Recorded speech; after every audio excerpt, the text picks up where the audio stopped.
opening speech for the educational cluster today. Please, Dr. Wahyudi, the time is yours. Thank you, Mbak Ria Asif. Good morning for everyone. Assalamualaikum warahmatullahi wabarakatuh. Waalaikumsalam warahmatullahi wabarakatuh.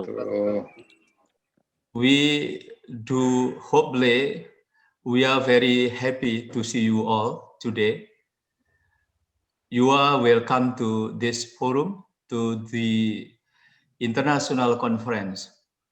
I am Wahyudi Winarjo, Vice Director in General and Financial Affairs, Postgraduate Program of Universitas Muhammadiyah Malang. Postgraduate Program of UMM has 15 programs, consists of 3 doctorate program and 12 master program.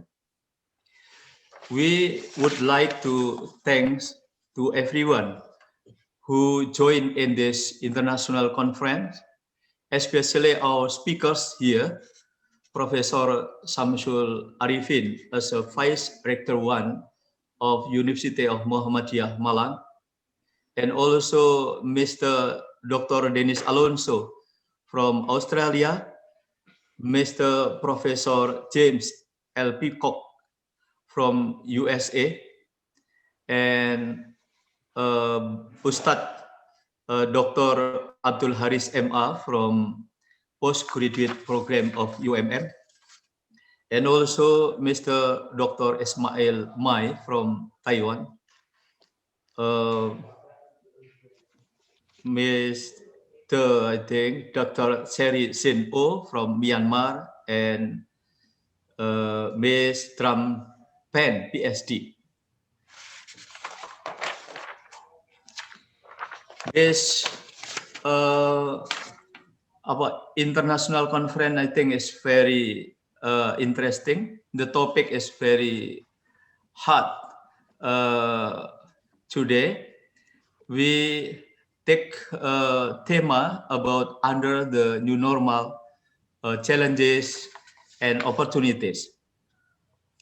During pandemic COVID-19, we push by situation and condition to entering era new normal.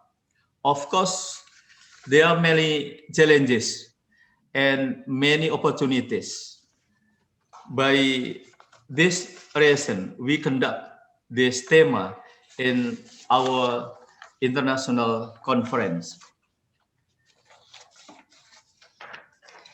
We hope this international conference will be great and successful.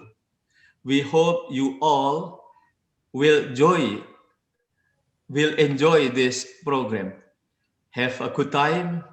Thanks you for everyone for joining this program. May God bless us. Wassalamualaikum warahmatullahi wabarakatuh. Waalaikumsalam warahmatullahi wabarakatuh. Thank you very much, our Honorable Vice Director 2, Dr. Wahyudi Winarjo, for the opening remarks.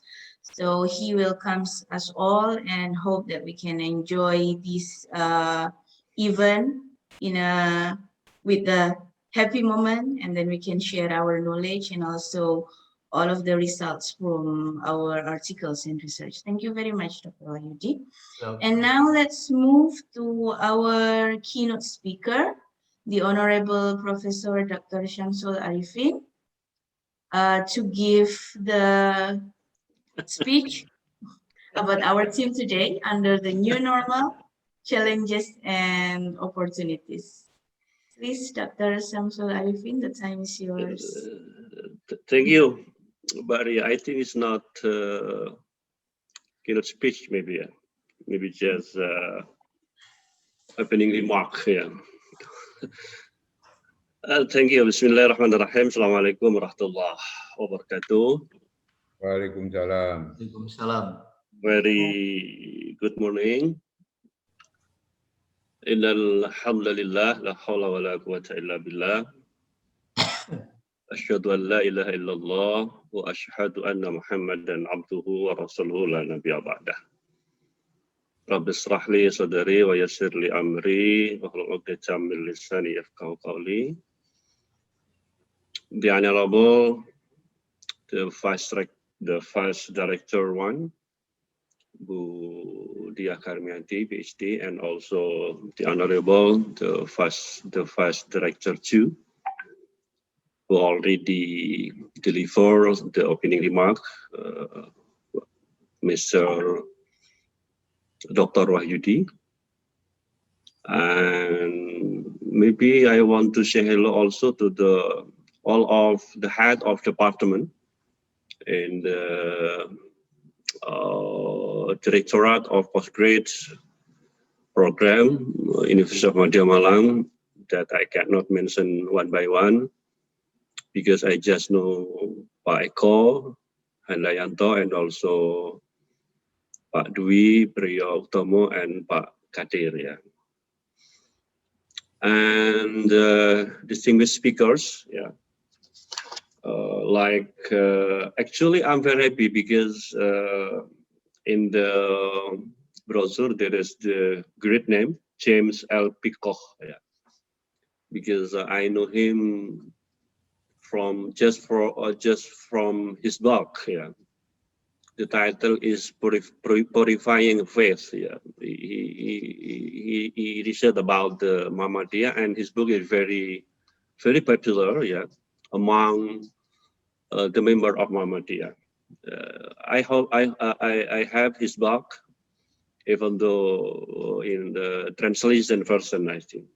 But according Pak Eko, unfortunately, Pak Peacock cannot attend because of some agenda maybe.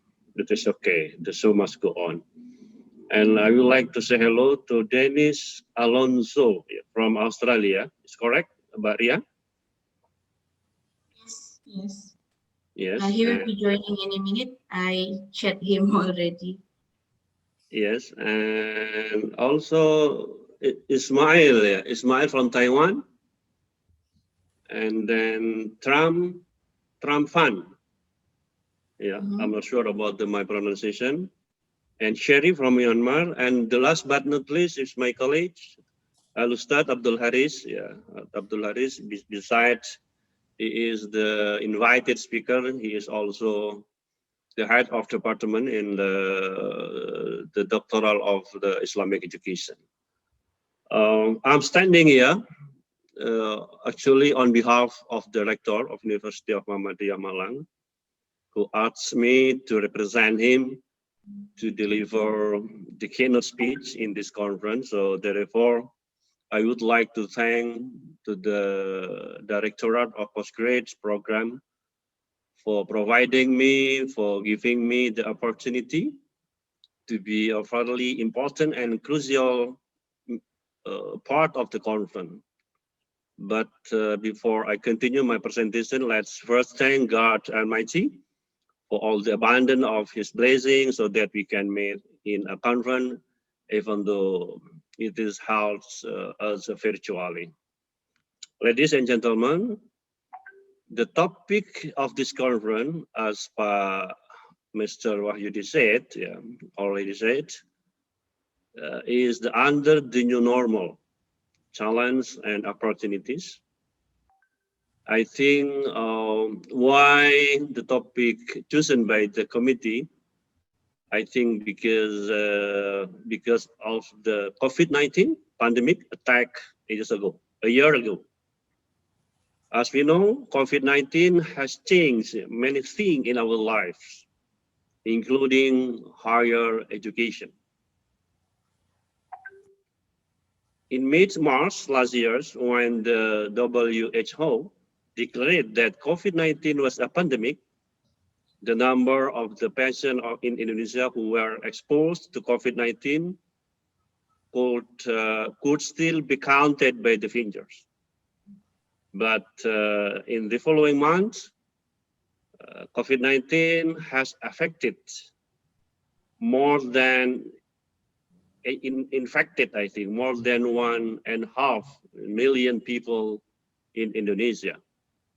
Even after entering the second years, like this year, 2021, more than, please check the fixed data in the newspaper, both online or offline, maybe at least more than 2 million had been exposed to COVID-19. Unfortunately, I don't have the fixed data yet. Maybe more than 2 million people in Indonesia attacked by the COVID-19. I want to make the analysis about the cause. At least there is 3 factors why the trend, the COVID-19 in Indonesia still increase, even in the second years, maybe there is at least 3 factors according my analysis, after reading some blog, some newspaper, Firstly, maybe COVID-19 has a very vast spread, and transmission among humans. I think is the main factor because COVID spreads and transmission among humans. And the second, I think is the unique factor in Indonesia as the developing countries. Secondly, is the contemptible level of discipline in enforcing the COVID-19 prevention protocol, especially those related to restricting people mobility and maintaining physical distance and using mask correctly. Actually, it's very simple about the mask here, but sometimes we find out that some people didn't use mask correctly. After the vaccine was administered to several groups in numerous areas, it seemed that those people were seized with euphoria. The crowd has reappeared, like in the mall, like in the malls, in the church, in the market. Maybe I can say that people are starting to disdain. Disdain is meremehkan. Ria is correct. Disdain, ignore health protocol. So the result, the COVID case mournfully increased, especially after the festivity of Eid or Idul Fitri, like in this month. We always listen hard the announcement about the death of the people almost every day.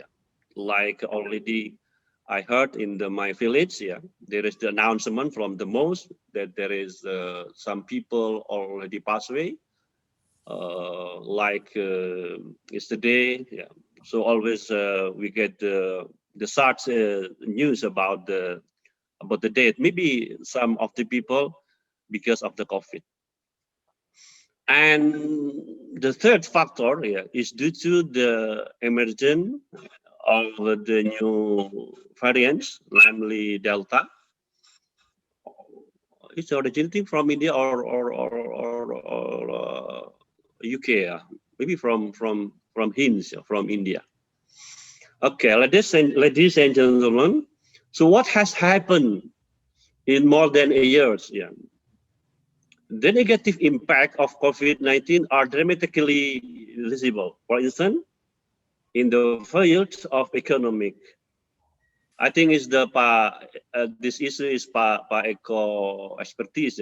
Pak Eko maybe can give the analysis more than me because my academic background is not economic. My academic background is the sociology of religion. So I'm professor in sociology religion, not in the economic, yeah, but I just read from the newspaper and the book, yeah, about the economic impact of the COVID. Yeah.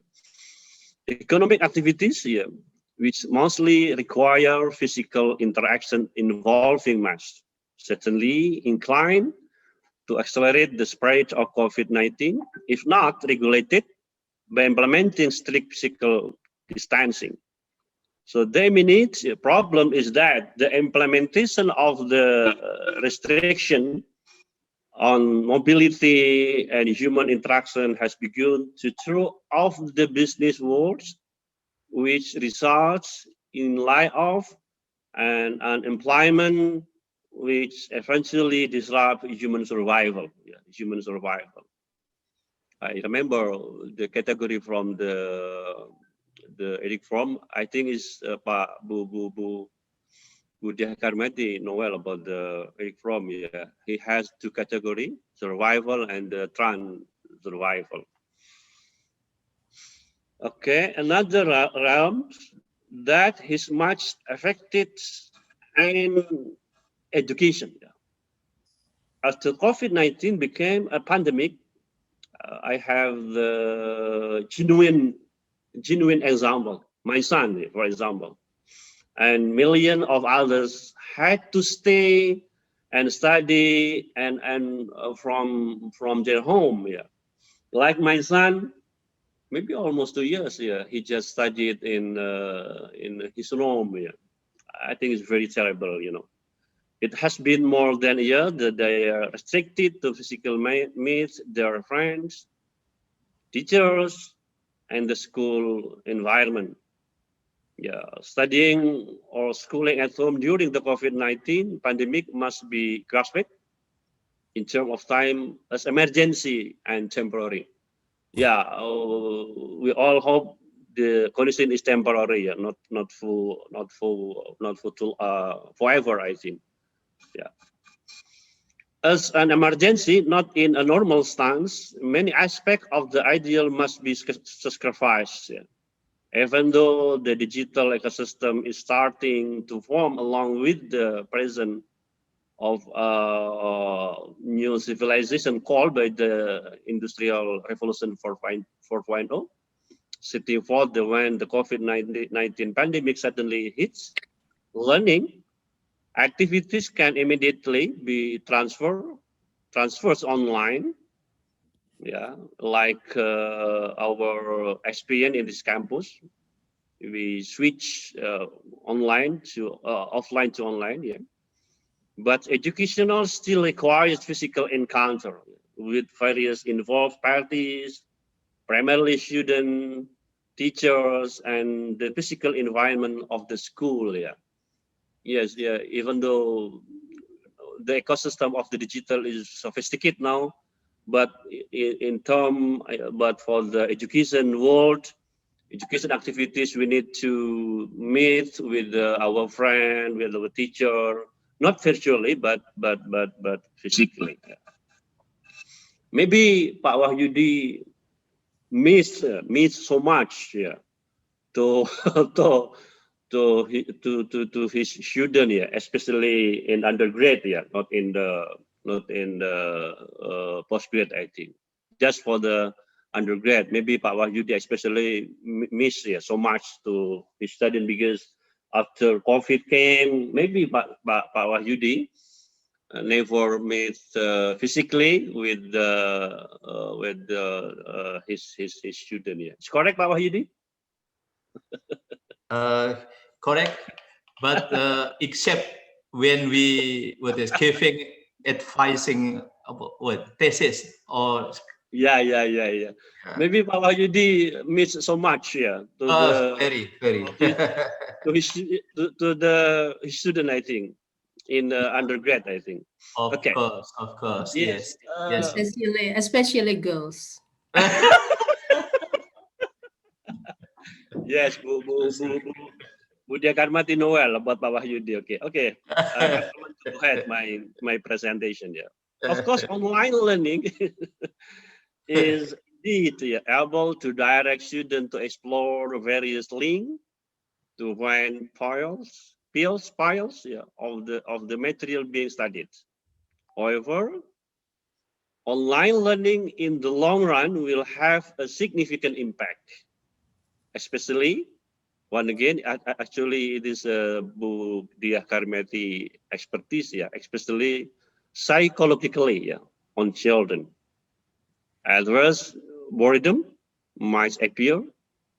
The next impact, the must be unrelentingly taken into account is the wailing of loneliness, kesepian, loneliness, loneliness. Yeah, right. Which is also a concern for the minister, the Mas Menteri, the brother Menteri. Pak Nadiem Makarim always mentioned about the loneliness, kesepian atau apa itu?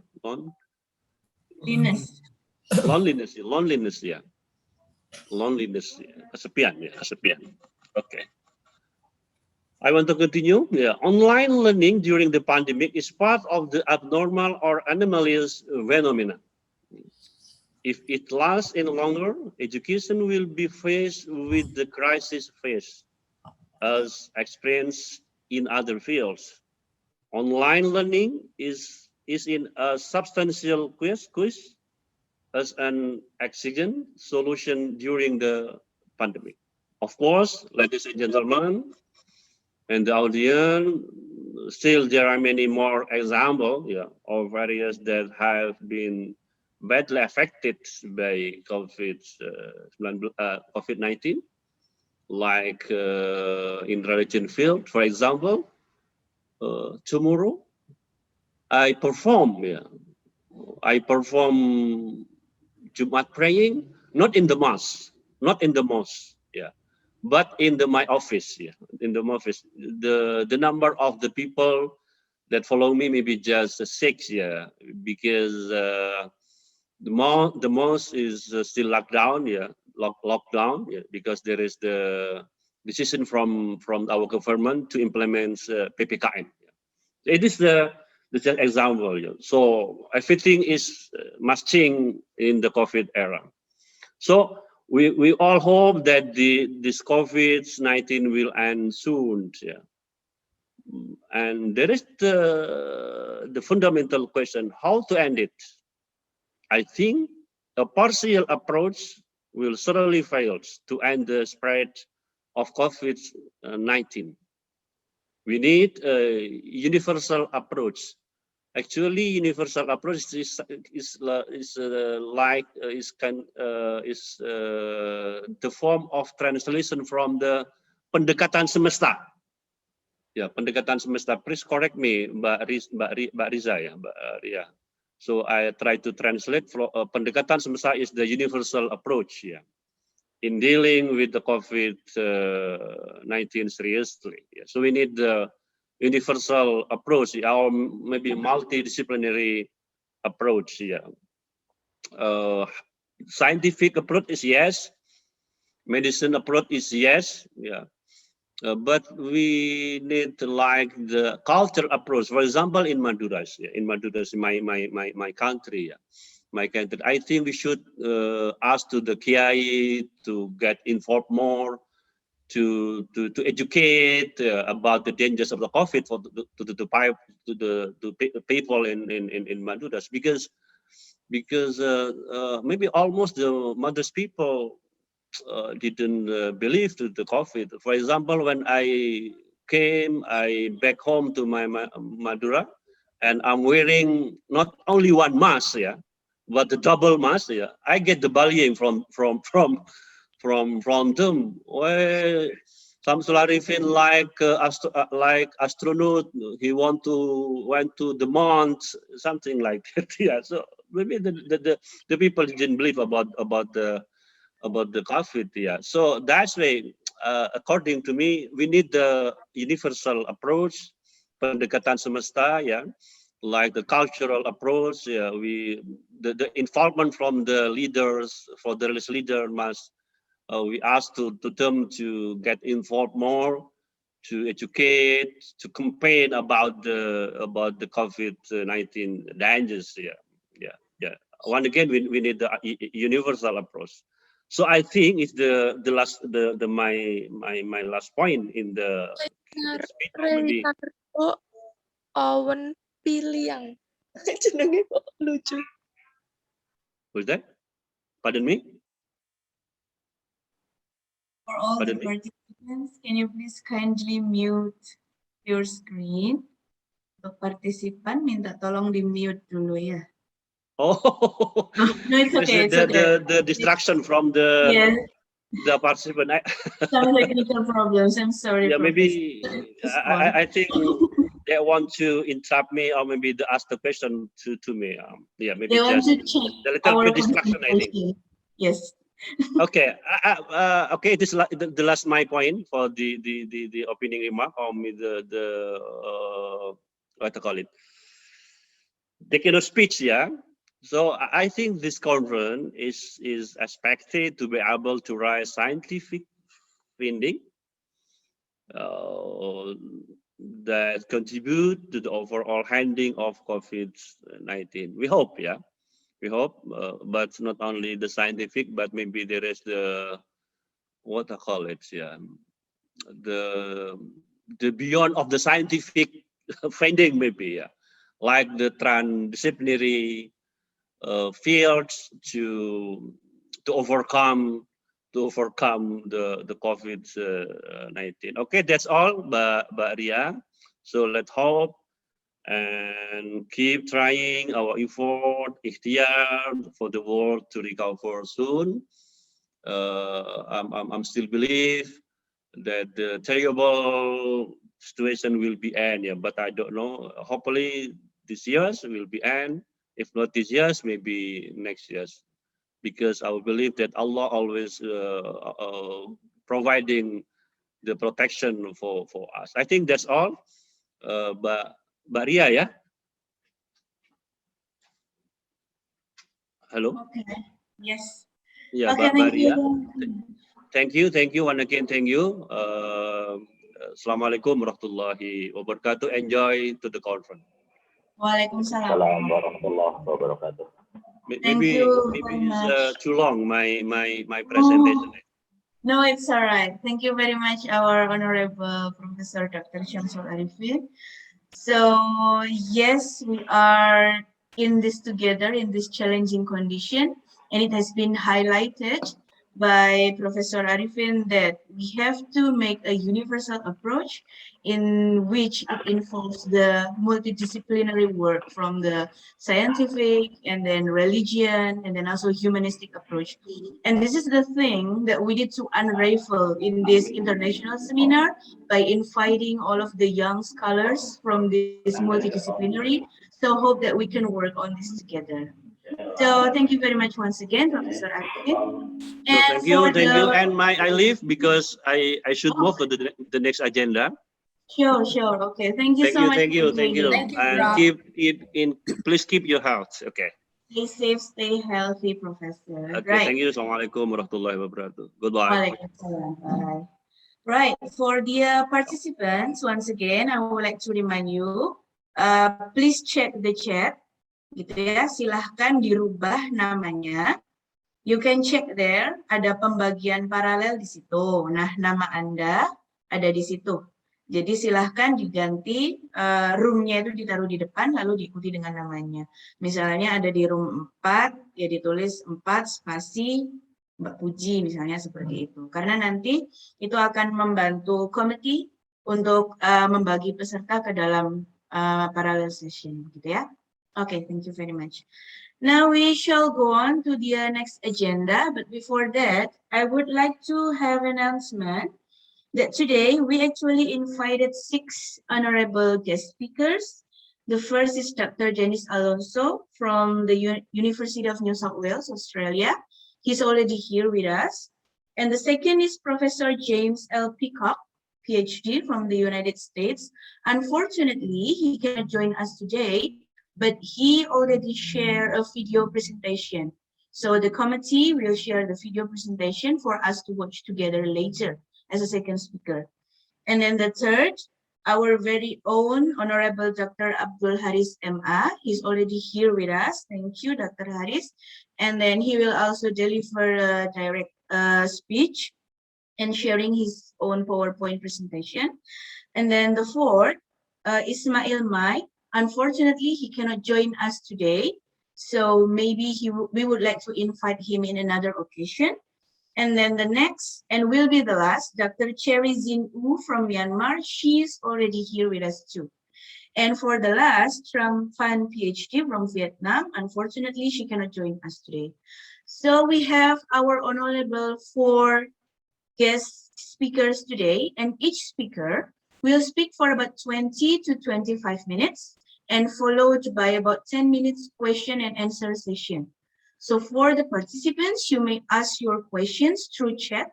Kalau ada pertanyaan, silahkan di chatting saja. You can ask in Indonesian. We will help you to translate you into English. So that will make it easier. Oke, jadi silahkan langsung di situ ada fitur raise hand. Kalau mau tanya, silahkan bertanya. Boleh pakai bahasa Indonesia. Nanti akan dibantu translate. Kalau misalnya masih malu untuk bertanya, silahkan chatting saja. Nanti juga dibantu translate seperti itu ya. Right. Oh, I see my beloved supervisor here, Dr. Janice Alonso. How are you, Janice? I'm good, Ria. How are you? Okay, so ladies and gentlemen, please welcome Dr. Janice Alonso. He is a lecturer in assessment and evaluation and the program director of the Bachelor of Education in the School of Education of the University of New South Wales, Sydney. He has postgraduate degrees both in pure science and education. As an early career researcher, he has been leading and collaborating many national and international research projects amounting to approximately $3 million. He has received various scholarships from the Philippines and Australian governments and a public diplomacy scholarship from the Ministry of Foreign Affairs of Korea. He was a former Dean of Education of the University of Southeastern Philippines before joining the UNSW. Right. How are you, Janice, today? I'm good. I'm good. Good. Right. Okay. You'll be given about 20 or 25 minutes presentation. And I think the committee already make you a co-host, so you can operate the material yourself. Right. So, Dennis, please, time is yours. Right. I'll try this really hard. Selamat pagi semua, senang sekali dapat hadir dan berkontribusi pada konferensi ini. Saya mengucapkan terima kasih kepada semua orang yang telah bekerja keras untuk acara ini dan kepercayaan Anda semua dalam forum yang dapat memajukan pendidikan. Selamat. Good day, everyone, and I'm very happy to be with you today as part of your conference in relation to the new normal, which I'm going to show my slides in a few minutes. And thank you, Ria, for the invitation. And if you wonder why I know how to speak the Bahasa, call that, that's because of Ria, my brilliant PhD student. And I'm happy now that she's working back in Indonesia. And I'll be sharing my screen. Let me know, Ria, if it's working and if you can see it in a full screen. It's all working in a full screen, very clear. Thank you. So for 20 minutes, I'll be talking from the macro scale under the new normal, challenges and opportunities. What have we learned so far, right? So I'll be talking about the context where we are at the moment, the history of online learning, the ironies in higher education, some trends, and some discussion points where to from here, because it's very important that we know what's going on and we can learn from this experience during this disrupted context where everyone is affected and impacted by sorts of different ways by which COVID actually has made our lives more exciting, more opportunities, and more issues to resolve in a sense. But I believe that there's lots of things actually that happened positively because of this COVID pandemic. And that's something that we have to look at today.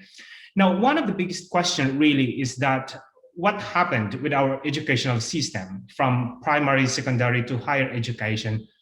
Are we really in a new normal, or this is just an episode of disrupted context and we have to learn something about it? Because my argument really is, for us in the current state, we in the university, in the higher education institutions, haven't really learned from our experience. Now, as early as 1950s to 1980, online learning has been there, but we never took action to make sure that we are preparing ourselves to go on fully online. We are very comfortable in what we do face-to-face in terms of governance, in terms of learning and teaching, in terms of the way we deliver our products, our services for our students. Where in fact, as early as 1950, that's the onset of online learning, and it hasn't gained any significant traction in terms of many educational institutions across the world. Even in Australia, I could still remember when I was working in the learning and teaching unit back in 2012, there's a massive move for shifting courses up to 50% to online learning, but everyone was so resistant to do it because of so many technicalities and many workload implications. And there's lots of resources available in Australia, but sadly, only a few academics actually, or professors, have redesigned their courses to fully online. And then it happened pandemic. Within 24 hours, everyone should go to online learning, and they're able to do that.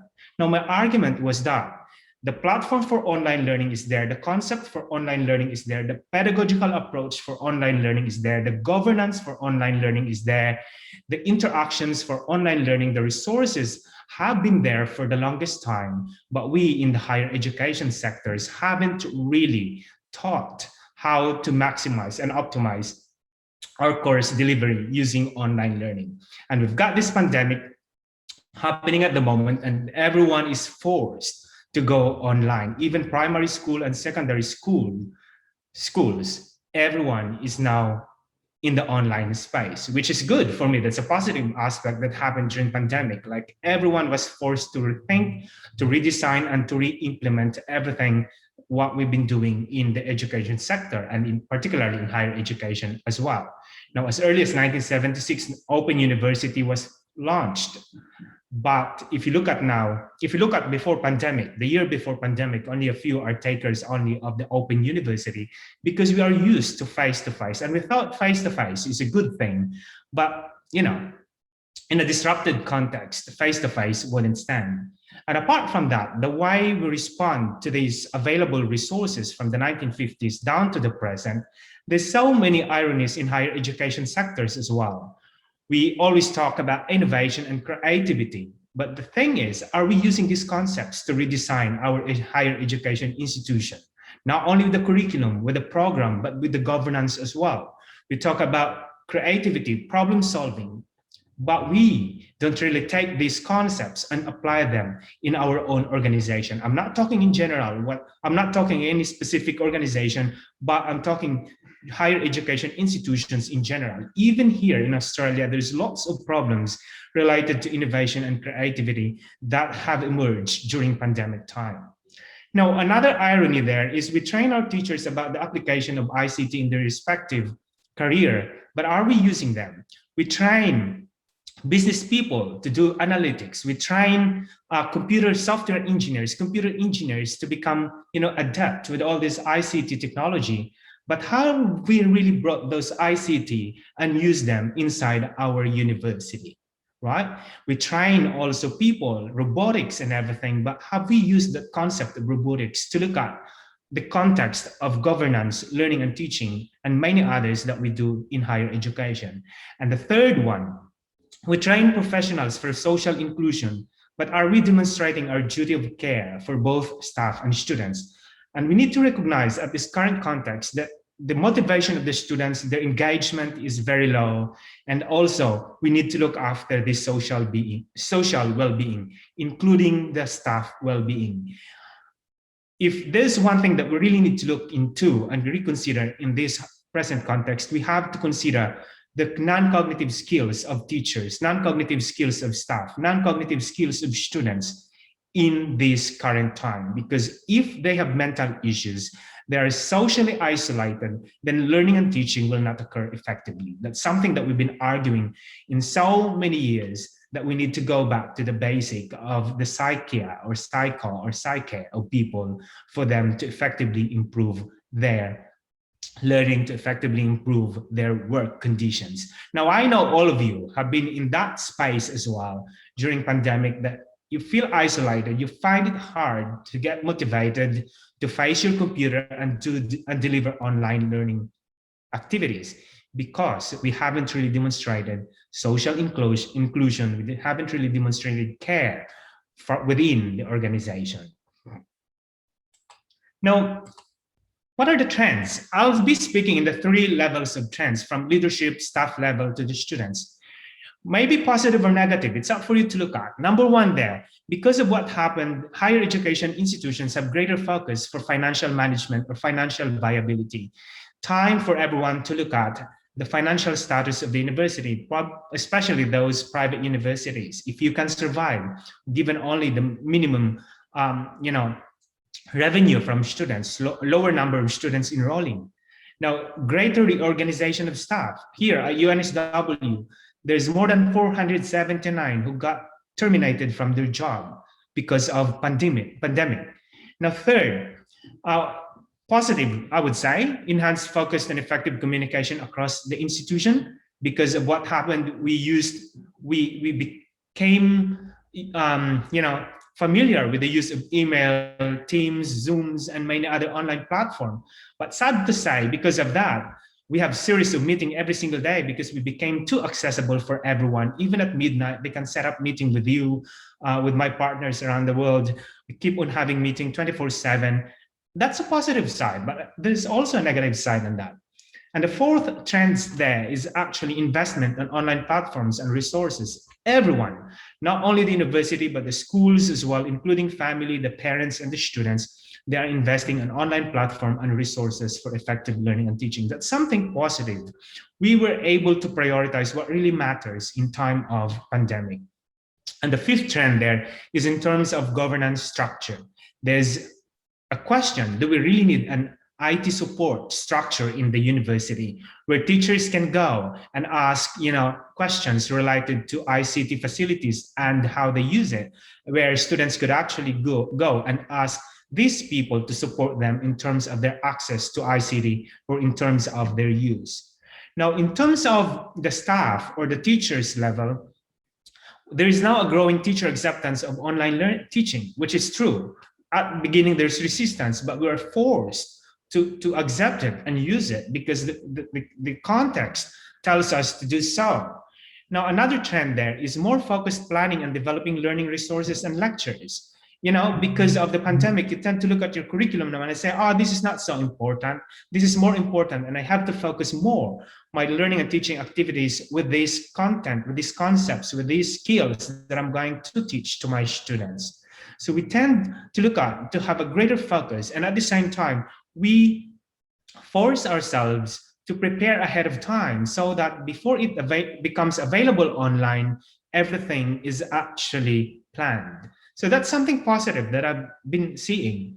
And then the third one, we offer a range of flexible learning, teaching, and assessment activities. Unlike before, we are very comfortable of going inside a classroom, discussing with our students, delivering the lecture as we go. But now we have to think some flexible modalities, flexible teaching activities, and even assessment activities that we could actually, implement across diverse students. Now, we invested in ICT and we use ICT and right resources as well. We are forced to adapt online pedagogy and assessment, which have been present for the longest times, but we've never used them. But now we know what's the online pedagogy, we know what's blended learning, we know flexible learning, we know understanding by design, we know all of this online pedagogy and assessment because we are forced to. And that's something good because we're able to learn. Now, another one, we've got greater workload. Well, this is negative, I would say, greater workload due to demands of online teaching preparation and delivery. But we're able to adapt and adjust the way we deliver things. That's something that I've been arguing with the administration as well, that the workload computation at the current context should be different from the previous one, because now we have so many students having different modalities in terms of the learning, and we need to accommodate the diverse backgrounds of our students. Not only that, when you record a lecture, it takes longer time rather than delivering face-to-face lecture. So the workload there is a negative thing, actually, but we can actually do something about it. Another one, which is negative, higher uncertainties with job security, retrenchment, no hiring for new teachers, and so on and so forth. But all of these affect why we live in the current context. Now, for the students, I need to go quickly. There's also growing acceptance of online learning from their end. Unlike before, they're using their gadgets only on computers for gamings and for social media. But now everyone is using it for their learning, which is good, a positive way. Better, or maybe worse, management of time for learning. Some students are able to adapt in that kind of environment. We're very, very structured kind of daily online learning. Others feel really isolated, feel disengaged, and feel demotivated. It's something that we have to look at when we deliver online learning. The engagement, the motivation, and the feeling of isolation, the well-being of the students is primarily important than their cognitive skills. We need to think about that. And another one is the ICT ownership and use and the right resources available for them, which is good. Another thing that we have to look at in terms of the trend is the equity issues for students. How about those with no gadgets, no access to electricity? Those students who need moderate to high support needs, those students with special needs, special learning needs, and those students with disabilities, not only with the students, but including the teachers as well. We have to consider equity issues in the current trends of this pandemic. And also, in terms of the practical courses, are we really developing or implementing really good practical courses or alternative practical courses? Maybe simulation will do, but it depends on how you actually develop those practical courses in an online modality.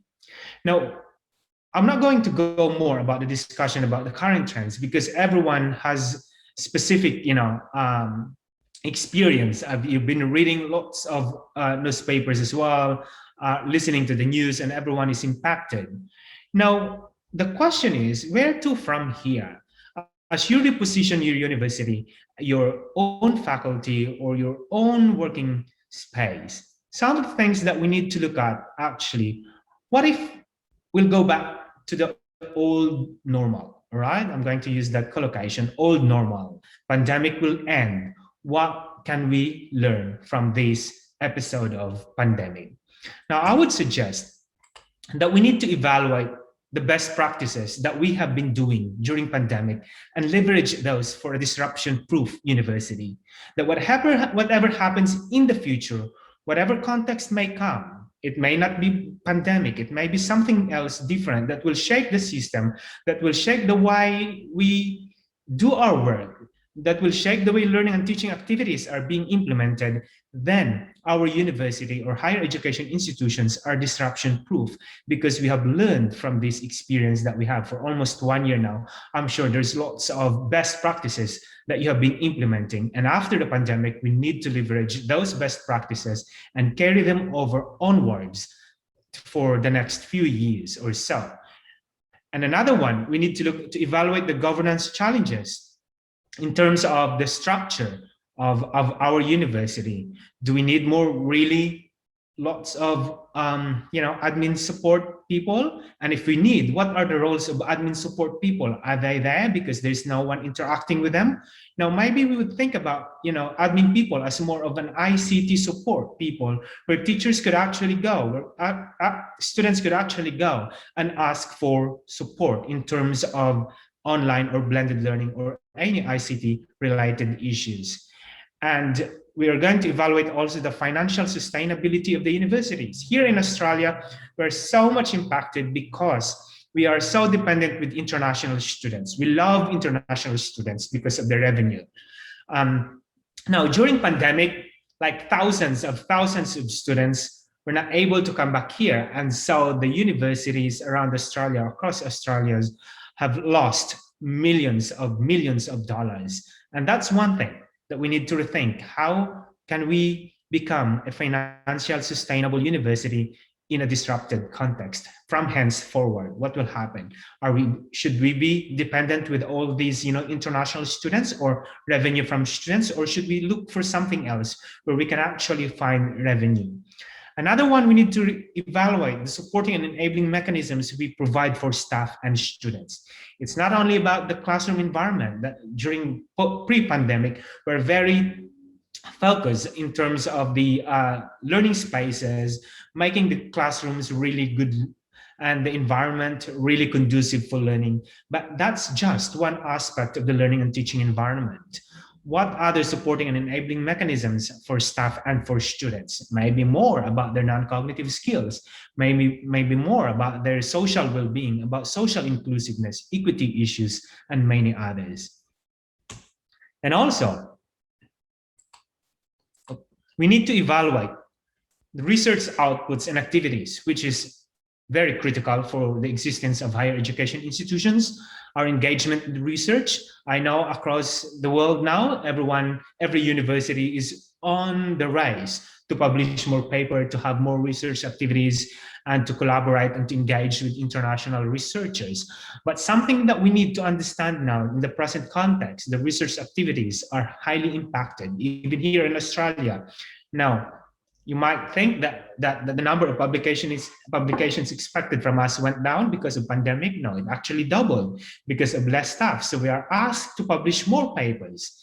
And I don't know, in your context, if the internal and external funding are impacted, but we need to think about that in the operations of the higher education institutions. How about in terms of publications? Do we expect more publications, number of publications in this present context, or do we expect less? Something that you have to think.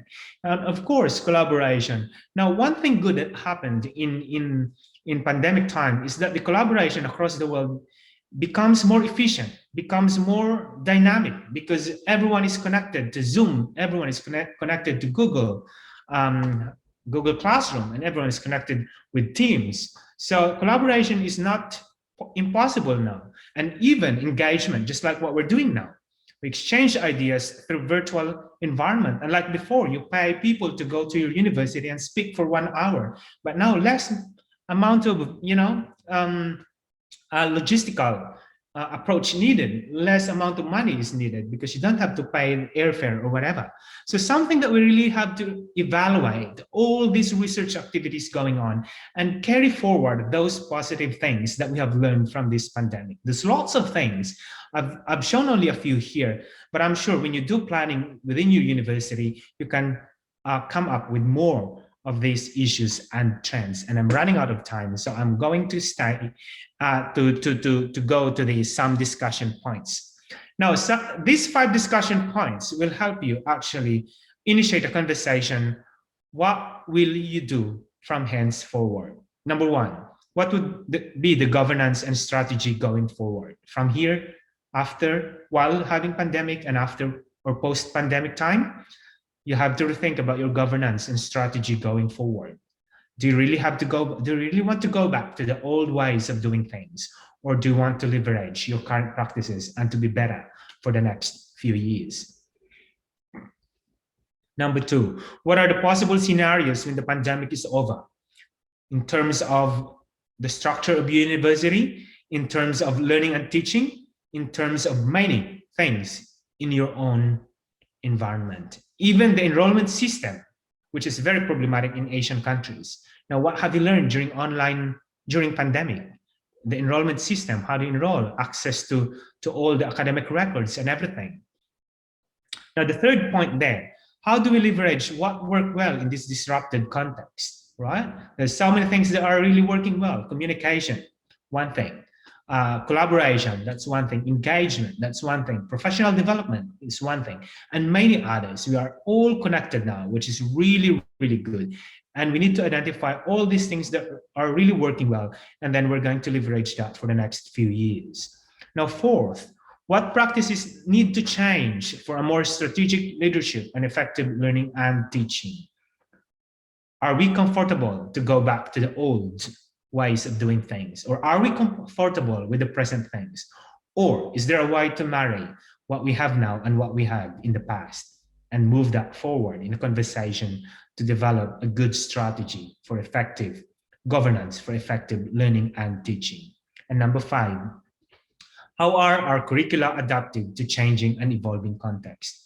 The notion of curriculum is something that you have to look at, because it's what's in there are just the knowledge and skills, and then without actually looking at the broader picture where curricula is occurring within a specific context. That's something that we have to look at, how the curricula should be developed in a way that it adheres to the concept of adaptability so that it can continue to move forward with a changing and evolving context. We will never know what happened in the future, but we are just praying that the pandemic will become over and we're going to carry forward all the learnings that we have for the last 1 year or 2 years or so to move our conversation related to effective higher education institutions governance, effective learning and teaching governance in the new normal. But one thing that I'd like to say, are we really in the new normal, or are we in the episode that forces us to think what we have failed to do in the past and to prepare the present? And if we think of the past, of the future, we have to do something today to make sure that we are prepared for the future as well. If we fail to plan today and fail to actually prepare our university for the future, then we will be in the same chaos. We will be in the same problem of finding ways to adapt quickly, which is not efficient from the perspective of governance. We need to make sure that we are doing something good today, that we are doing something good today for the preparation of the university in the future. And I hope I have provided a few discussion points for you to consider. And I'm giving back the floor to Ria. Thanks, Ria. Okay, thank you very much, Dr. Janice Alonso. That's very enlightening about, are we really in a new normal? Or are we in the episode that forces us to think what we have failed to do in the past to prepare the present? So thank you for enlightening us to put our current problems really into the spotlight, that we have to make use of our research. We don't like rifle all of those things and wrap it and just go on. We have to move beyond, forward this problem, and to learn what we already faced today to prepare a better tomorrow. Thank you very much. So now we invite about 2 questions from the chat room or the direct room. And we invite questions from everyone. It can be from the students, from the director of the programs, please. There's one from the English department, from the biology department, and also from the religion, Islamic education department, so everyone. And as we say before, that you can ask in Indonesian, and the committee will help to translate for you. So please, any question or comments, or maybe sharing? Silahkan bertanya, boleh pakai bahasa Indonesia. Nanti dibantu menerjemahkan. Anyone, please? We have our expert here, so it will be very beneficial if you can share your thoughts and then hear the answer directly from the expert. And it's a very specific context about the higher education. So yeah, I hope it relates a lot with our condition today. About the new normal and the old normal, or are we ready? Dia, are you going to say something? Di unmute dulu.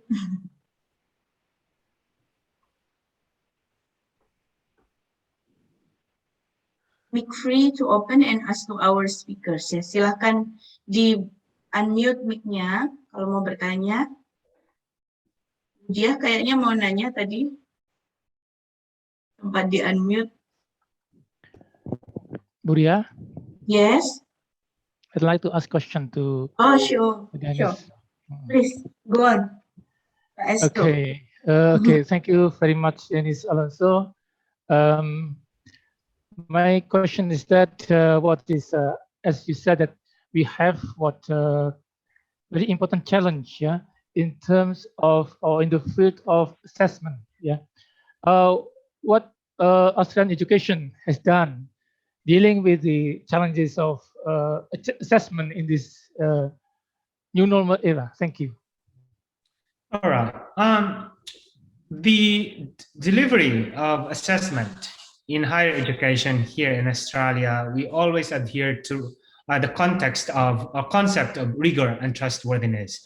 That whatever assessment activity that we ask our students to provide the evidence of the learning, we need to make sure that it's authentic and it's rigorous, meaning to say we have multiple ways of validating the output of the students so that we can make a really trustworthy judgment in relation to their learning. So we have some of the departments here have actually implemented multiple assessment activities, and then they compare the results for consistency. Not only one-shot assessment, they have online exams. They have also, online exams that's asynchronous, meaning to say you can submit that anytime you want.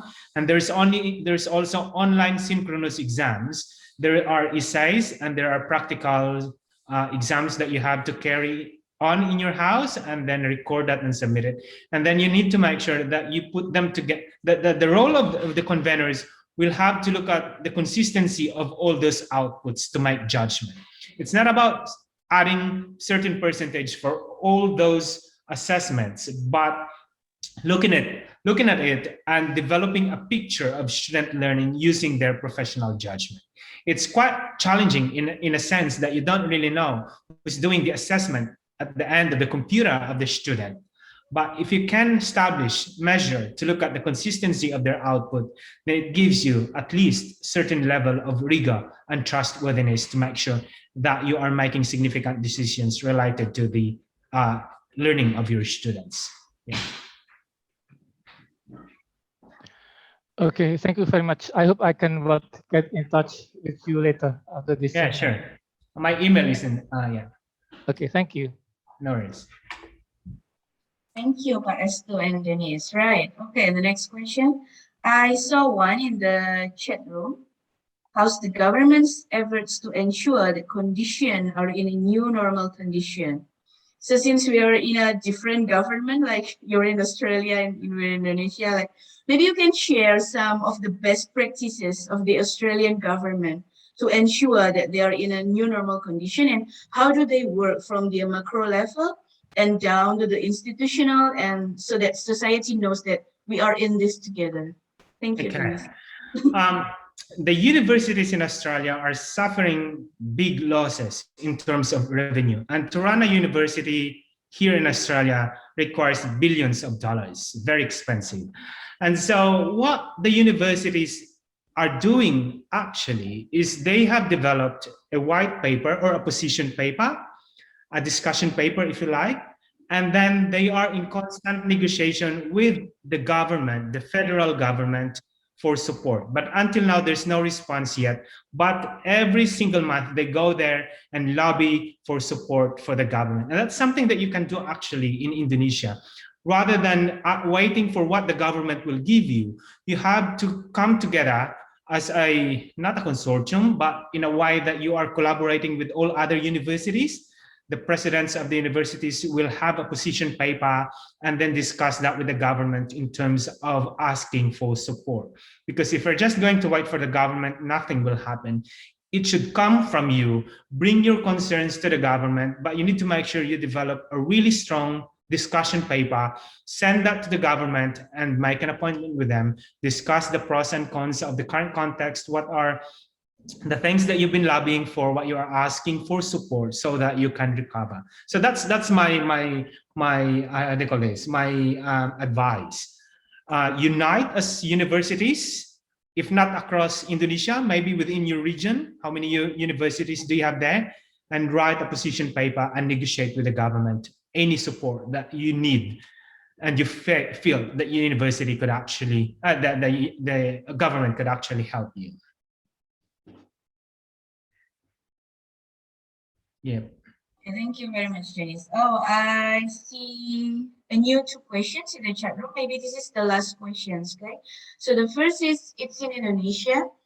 How, for the developing countries who is far away from modernities and the regional disparity, the disadvantaged regions and such, how can they make the online learning even and can be accessible? Like, what do you think that a developing country can do in this challenging situation? Now, I provided an advice to the Philippines last year, but they did not listen to me. Sorry for that. Because it's very challenging for developing countries like us. Instead of my view is that during this disrupted context, what we need to focus on are those important skills of students only. We're not going to give them all key learning areas like science, mathematics, history, geography, and many others. But we need to go back for primary years, say grade 1 to grade 4. We need to focus only on literacy and numeracy. All resources should be building around students' literacy, should be building around students' numeracy. These 2 important skills, because no matter what happens, if the literacy level of the students are very high and their numeracy level are really high, give them any content to learn and they would ace it. That's why here in Australia, if you apply for PhD, we're only looking for your English proficiency. That's your literacy, because that's the basics of all the basic skills that students should have. If you have higher proficiency or literacy, reading, writing, oracy, and speaking, then you are good to go for all other key learning areas. I'm not saying that literacy focused on language or English language proficiency, but whatever language you're using in your own context, then focus on those 4 macro skills of literacy and numeracy as well, because it's really, really difficult for developing countries to develop resources for all other, how do you call this, key learning areas. Yeah. Thank you. And One more short questions. Yes, Budia, Yeah, please. maybe. Okay. Okay. Yeah. Please. Thank you. Dr. Alonso, I'm interesting one of your point about how the well-being of students and a lecturer. In our university, especially, we gave them about the financial support and psychological support, because we have what is one of our part of institution about guidance and counseling for students. And also for the lecturer, we gave them what is about financial support a year for their health, for their psychological well-being. And how this happened in your university and university UNSW? Maybe it's a very practice questions. Thank you, Doctor. All right. The construct of social well-being is a very, very broad construct, and there's lots of factors that affect or influence it. And I really appreciate that you are giving financial support, because that gives teachers actually security in terms of their subsistence or, you know, daily subsistence. But what we have found out, I conducted a survey across 27,000 teachers.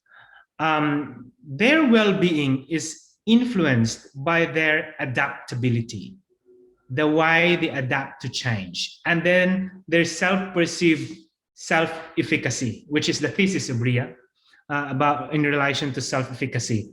How can you actually support teachers to improve their well-being? Look at their self-efficacy. There's a questionnaire for that. Look at their adaptability. There's a questionnaire for that. And look at their perceived autonomy support. Now, I'm going to talk about perceived autonomy support rather than adaptability and self-efficacy, because those two are what inherent characteristics of the teachers. And my advice is that you try to read all these constructs of adaptability and self-efficacy beliefs, and how can you support your teachers to become more adaptive and to have higher self-efficacy. But what I'd like to point out in the findings of our recent study is the role of perceived autonomy support. The way we trust our teachers that they can actually deliver learning and teaching activities during pandemic is something that will make their social well-being higher. And it includes indicators like, you don't ask them too much of administrative work. You provide them support when they need you. When they ask you something, they can get response straight away. That increases their perceived autonomy support. And also the way you check on them through email every Friday, just send out an email. How are you, everyone? What's the update? Are there any issues? Can you tell me if there are any issues? Reach out to me. Those three things would actually improve their perceived autonomy support and will improve their social well-being. Administrative work, if you keep asking them, why did you not submit this one? Where's your lesson plan? Where are the things that I've asked you to do? Then their perceived autonomy support drops down, their self-efficacy drops down, their adaptability drops down, and then their social well-being drops down. Now, trust your teachers that they deliver. If they are not submitting anything, then give them a gentle, reminder, in a tone that this is just a gentle reminder for the things that you need to submit, 1, 2, 3, 4, rather than in a tone that's becoming more demanding and more of manager rather than a leader. So that's something that I'd like you to think about. Perceived autonomy support, read about it, and how can you use that to improve your teacher and your students' well-being. Not only with the teachers, but with the students as well. If your students are not submitting any assessment outputs or anything that you ask them to do, don't send them an email or reminder, hey, you need to submit the following, but say, I'm trying to look at your records and you failed to submit the following. Are there some reasons why you are not submitting? It's a more gentle care rather than more of an authoritative way of chasing your students. So that's my advice in terms of enhancing social well-being of staff and students. Okay, Doctor. Thank you very much. Thank you, Dennis. Yeah, that's the real practice that I experienced myself in Australia, how they are more kind and caring to each other. Like they always ask, your family comes first, your well-being comes first, and things like that. That we need to practice more because that helps people to perform better than before.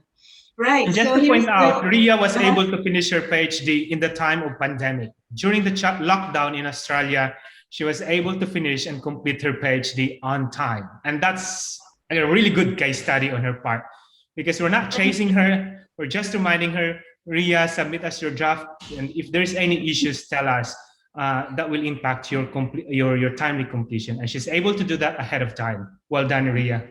Thank you very much. That's the result of a good and brilliant supervisor, I guess. Oh, no. So this is the last comments. It's kind of long. I would like to summarize it to you. So there is a gap between the theory and policy that's been wrote by the Indonesian government and the application in the field. So actually, they already state that the school must be like this, and you have to do this to the teachers and students and things like that. But in the field, the schools doesn't really follow that. So yeah, how would you address to that problem? No, that's I was discussing with a colleague yesterday about the way we provide advice to the teachers. That it's very prescriptive, very structured, and very standardized. Now, but that's something that we can't really get away, because that's how we operate.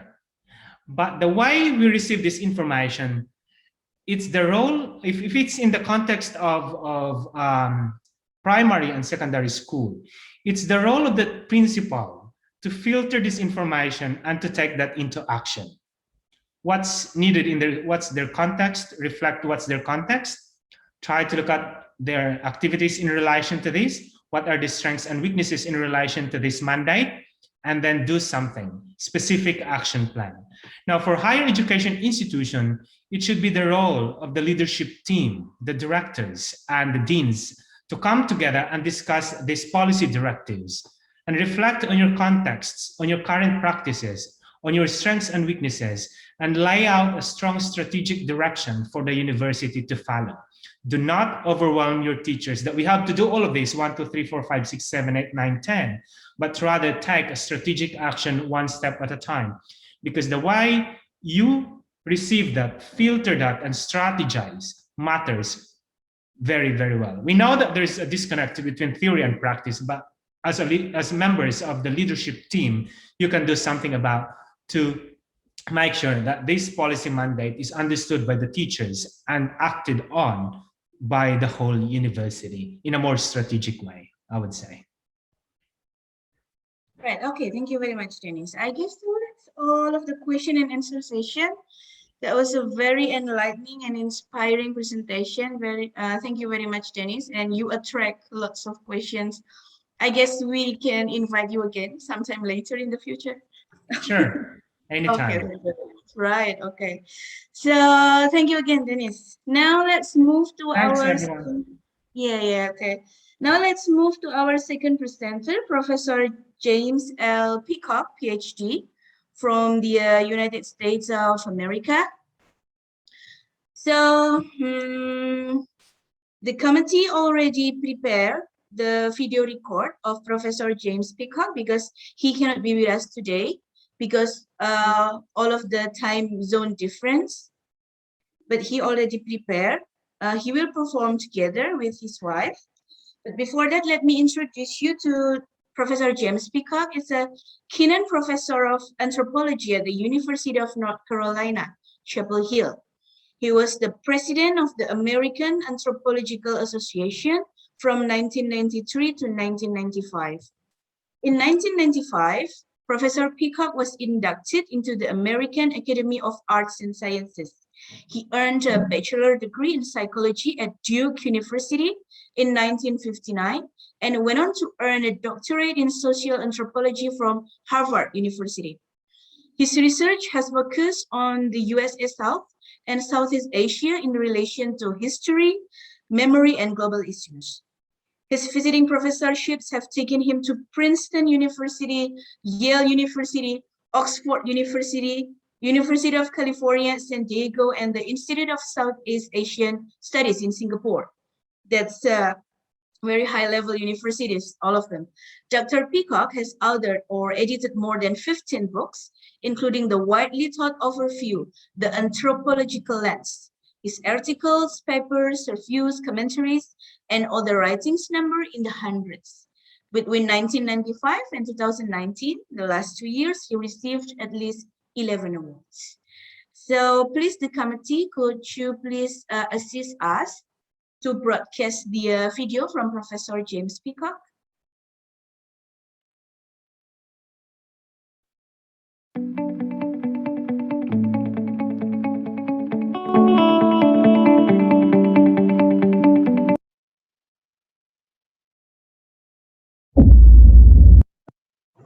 New normal and old norms, Indonesia, USA, and the world.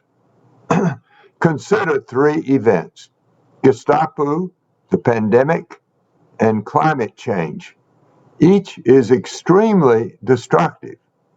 First, Gestapo. Gestapo occurred in 1965. As many as 1 million Indonesians were killed, primarily by the military who led in the killing of alleged communists. As terrible as it was, at least Gestapo ended, and Indonesia has rebounded and renewed. Second, the pandemic. The pandemic is still occurring and has killed and is killing millions of people around the world. Third, climate change. Climate change has accelerated with industrialization. It poses many dangers. A major one is the rise in temperature throughout the Earth. At the moment, an example is heat of well over 100 degrees Fahrenheit in Canada and the Northwest United States.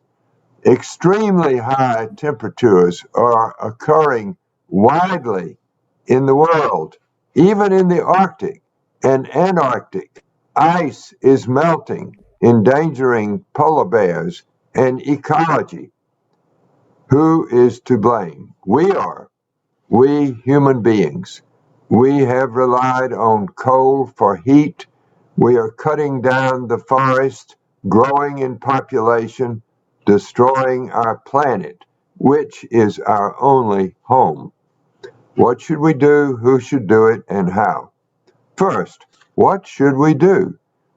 To cure the pandemic, we should follow the advice of public health experts. Reduce mixing and mingling, wear masks, and if we can, get vaccinated. To make that possible, we should do all we can to enable as many people as possible to be vaccinated.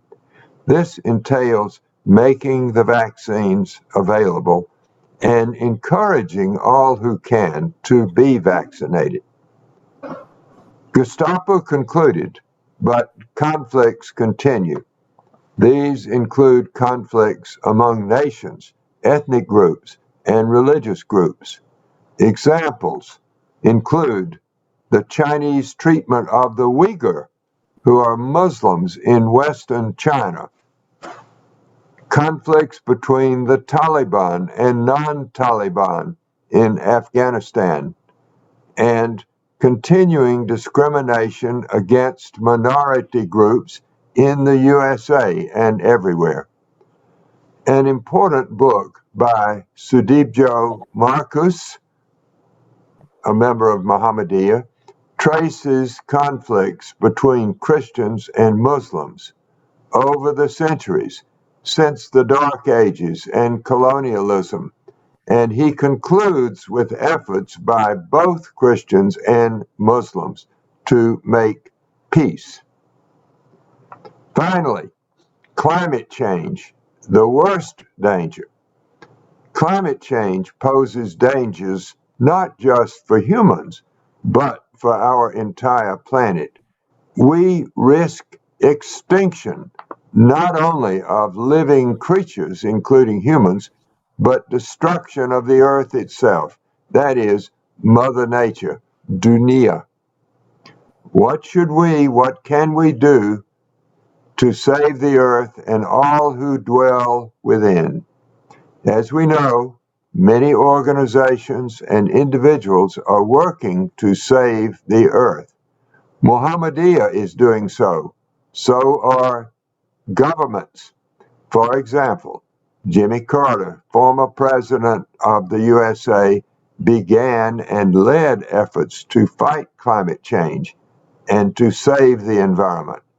Biden, the current president of the USA, is resuming and expanding those efforts. One example is to renew USA participation in the Paris Accord. Among religious groups, the Ecozoic movement, created by Thomas Berry and currently led by Herman Green, joins scientific knowledge with ethical and religious beliefs to show a path toward sustaining the earth. Muhammadiyah can lead this effort. As a friend and admirer of Muhammadiyah and its many superb contributions in education and leadership as well as action, I am pleased and honored to join this conference about the new norm and to support and encourage as new norms peacemaking among humans and sustaining the entire earth.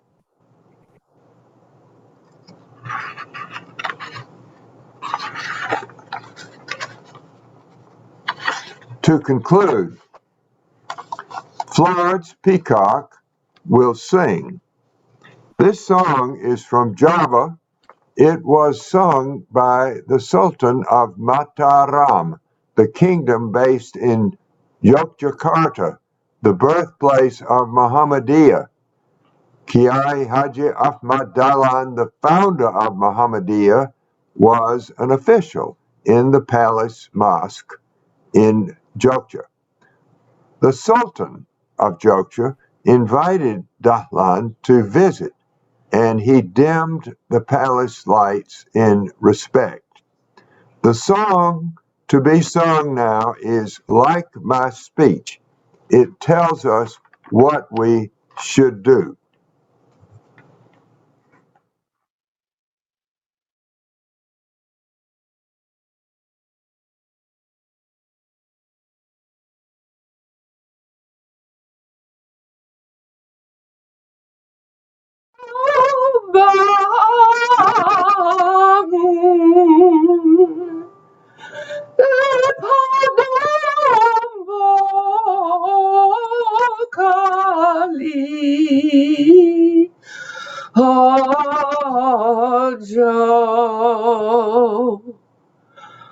Ojo dolan wong lan wong priyo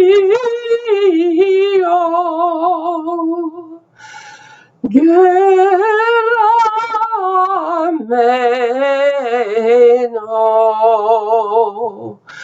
raprasojo.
Thank you very much, Professor James Peacock and Mrs. Florence Peacock.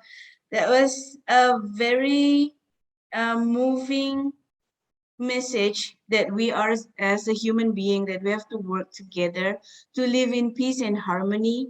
And thanks a lot for highlighting the role of Muhammadiyah during the history and until now. It's like, thank you for it's awakening call for all of us. It also relates to Professor Shamsul's speech about the universal approach, that we are all in the same storm. We might not be in the same ship. Some have a bigger ship, some have a little boat, but we are in the same storm and we have to overcome it together. Thank you very much. And Dr. S2, Professor S2, maybe later you can provide the email of Professor James Peacock and his wife. If any participant has question for them, maybe they can send email or things like that. All right, Thank you Leah, for thank you. making this conference very vibrant and colorful, because there is some singing and a beautiful video about it. Thanks a lot, Pak Esto, for connecting Professor Peacock with us. Now let's move to our next presenter, our very own Honorable Dr. Abdul Haris from the UMM. So Dr. Abdul Hares is one of the lecturers in Arabic and Islamic Studies at the UMM Postgraduate Directorate. His undergrad studies were completed at the Arabic Department of the Tarbiyah Faculty of IAIN Sunan Ampel Malang in 1989.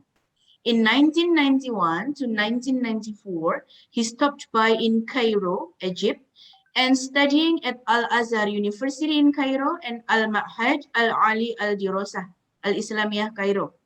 His master studies were completed at Ma'had Al-Khartoum Al-Dawli li Al-Lughah Al-Arabiyah Khartoum, Sudan. And he finished a master degree in Arabic language education for non-Arabic speakers in 1996. Recently, in 2014, he successfully completed the Doctorate of Language Education, Arabic, at the Graduate School of Queen Maulana Malik Ibrahim Malang. Currently, Dr. Abdul Haris is the head of the Islamic Education Program for Master and Doctoral Program at the UMM Postgraduate Directorate, and also the lecturer at the Arabic Language Study Program, the Faculty of Islamic Religion of UMM.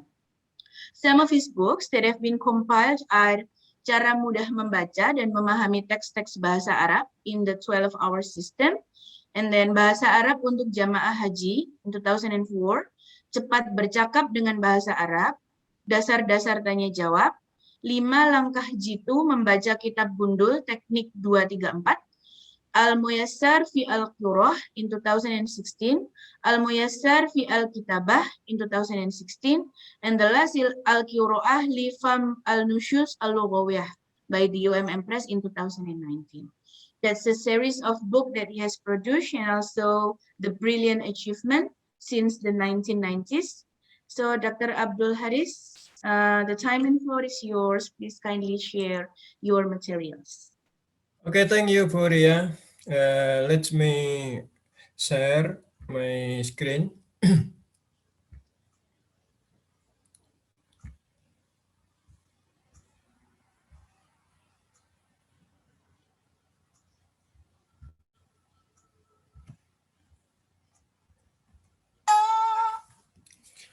Bismillahirrahmanirrahim. Assalamualaikum warahmatullahi wabarakatuh. The Honorable Dr. Dennis Alonso, Dr. Jerry Z.O., and all participants and audience, good morning. Alhamdulillah, today we can meet at this seminar in good health and well-being. Hopefully, this meeting will be beneficial for all of us.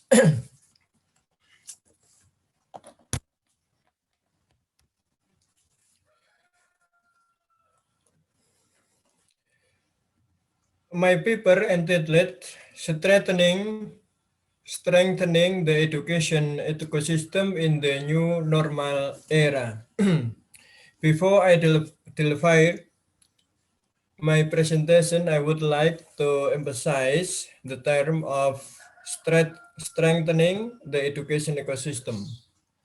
What I mean by strengthening the education ecosystem here is to make good and strong collaboration between three educational centers, namely schools, home, and the community. And this presentation, I would like to focus on basic education and secondary education.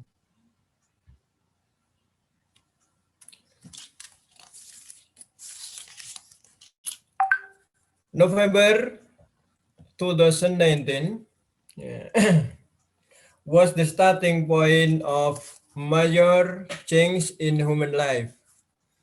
When the Corona-19 virus was discovered in Wuhan, China, which was growing rapidly and claimed many lives.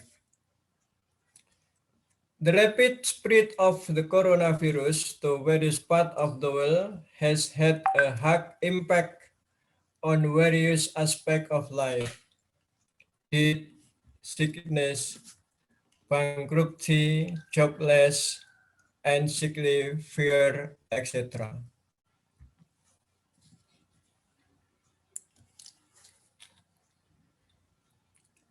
At the time, the world was experiencing chaos and disruption because this new virus has no cure. Currently, the COVID-19 virus has become a worldwide pandemic and is forcing humans to change their lifestyle. The terminology of washing hands, keeping a distance, wearing masks, avoiding crowd, hand sanitizer, etc. are a term that we hear very often. To break the chain of the spread of COVID-19, work from home, learn from home, worship from home were implemented. Of course, this new lifestyle that requires human to be skilled in interacting with technology, especially digital technology. In the education section, the COVID-19 pandemic has caused disruption to learning. Schools are closed that make students cannot attend and study at school. According to the UNICEF, the COVID-19 pandemic has affected more than 91% of students worldwide, with approximately 1.6 billion children and youngsters unable to attend physical school due to temporary closure and lockdown. This is formidable challenges for school that must immediately make new adaptation with new style of learning, namely online learning.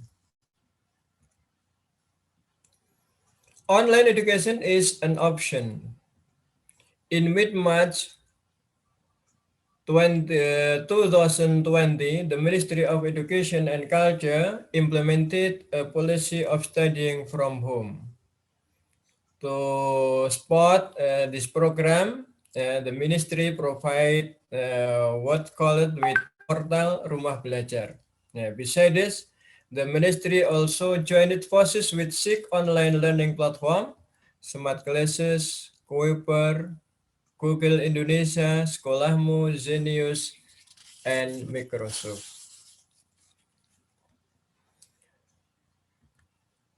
Online learning as something that has just been implemented in Indonesian school has its advantages and disadvantages.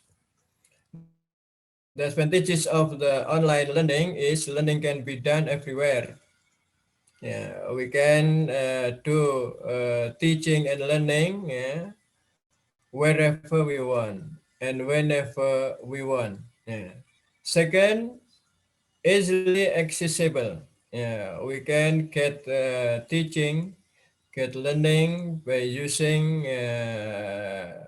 by using HP, yeah, and other instrument. And third, more affordable cost. Yeah, it's not very much because student, yeah, need not to pay, yeah, for living costs. Yeah. For flexibility study time, we can choose any time we want to give teaching or learning. And 5, extensive knowledge. By using online learning, we can get many information, and we get many communication, many interaction with others. But there is the disadvantage of online learning. The first is limited internet access, less interactive, understanding of the material is not deep, lack of supervision in learning, less communicative, and less effective assessment. Yeah. In its implementation in the field, there are several obstacles faced by teachers and students in online learning. Included, some teachers are not familiar with online learning yet.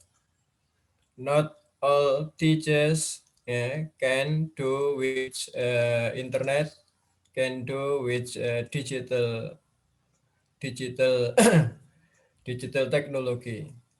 Unstable internet network, because we have many students who live in the village, that internet network is very live. Yeah. Sadly, is limited quota, for readiness of parent to accompany children to study at home. Yeah. And 5, difficulty controlling and evaluating. And 6, self-study readiness is not good for Indonesian student. Therefore, good planning and cooperation between teachers, parents, and the community is needed to realizing effective educational process and outcome. This is where the importance of strengthening the educational ecosystem, especially in the new normal era. Basically, education is a shared task between teacher, parent, and the community, which in the world of education is known as three educational centers, namely school, home, and community. So education is not only shared to teacher, but parent society has also contribution to make good education and effective education for the student.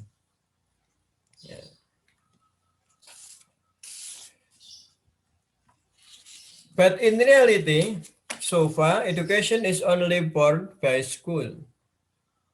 The impact is often there is gap between what students learn at school and what happen at home and in the community. School give good teaching for student, but at home and the community there is no place to implement what the student learn in there.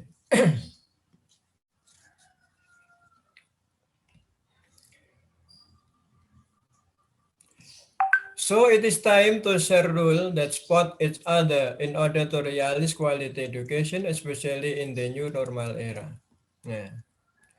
So how to do it? Designing an integrative joint program involving teachers, parents, and the community. The school provide program that involves teachers, parents, and community to make a good design program for the student.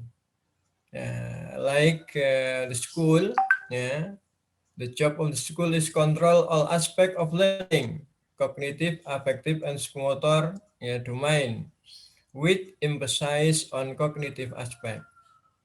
And the parent helps school with emphasis on strengthening the affective aspect, especially character building. And the community helps school with emphasis on strengthening the affective aspect, and in certain case can also help strengthening the psychomotor aspect and cognitive aspect. So when there is a good collaboration between the school, parent, and the community in designing integrative joint program, we will get a good education for the student, especially in this new normal era. Because as we know that in this era, the teacher cannot make intent communication with the student. The student always spend their time at home and the community, and the school cannot control them. So this is need the collaboration between the parent, the community, and the school. The good designing program that involving teachers, parents, and the community will solve the obstacle that that occur in online teaching and learning program. I think this all, Bu Ria. Thank you for good appreciation. Thank you very much, Dr. Abdul Haris, for the very resolving presentation. So Dr. Haris successfully summarized all of the problems that we have in the educational field during this pandemic, and he also provided the solution how the school can control the the carrying on of the education, and then the parents have to take role in the character building, and the community can take parts in the affective and also psychomotoric aspects. Thank you very much, Dr. Haris. So for the audience, we invite you again for any question related to Dr. Haris' presentation. You can chat just like before, and also free to directly ask the question for Dr. Haris. You can ask in Indonesian. I think Dr. Haris will be willing to answer in Indonesian or Arabic, Pak Haris? Indonesian and Arabic. Oh, Indonesian and Arabic. English? No English. No, English. He also can speak English. So, but he is originally here, our own honorable doctor in Indonesia. So you can ask your question in Bahasa Indonesia. So please, audience, and also all of the honorable director program, S2 again, maybe, or Pak Kadir. Kadir still, Buramla, maybe if you have questions. So anyone, please.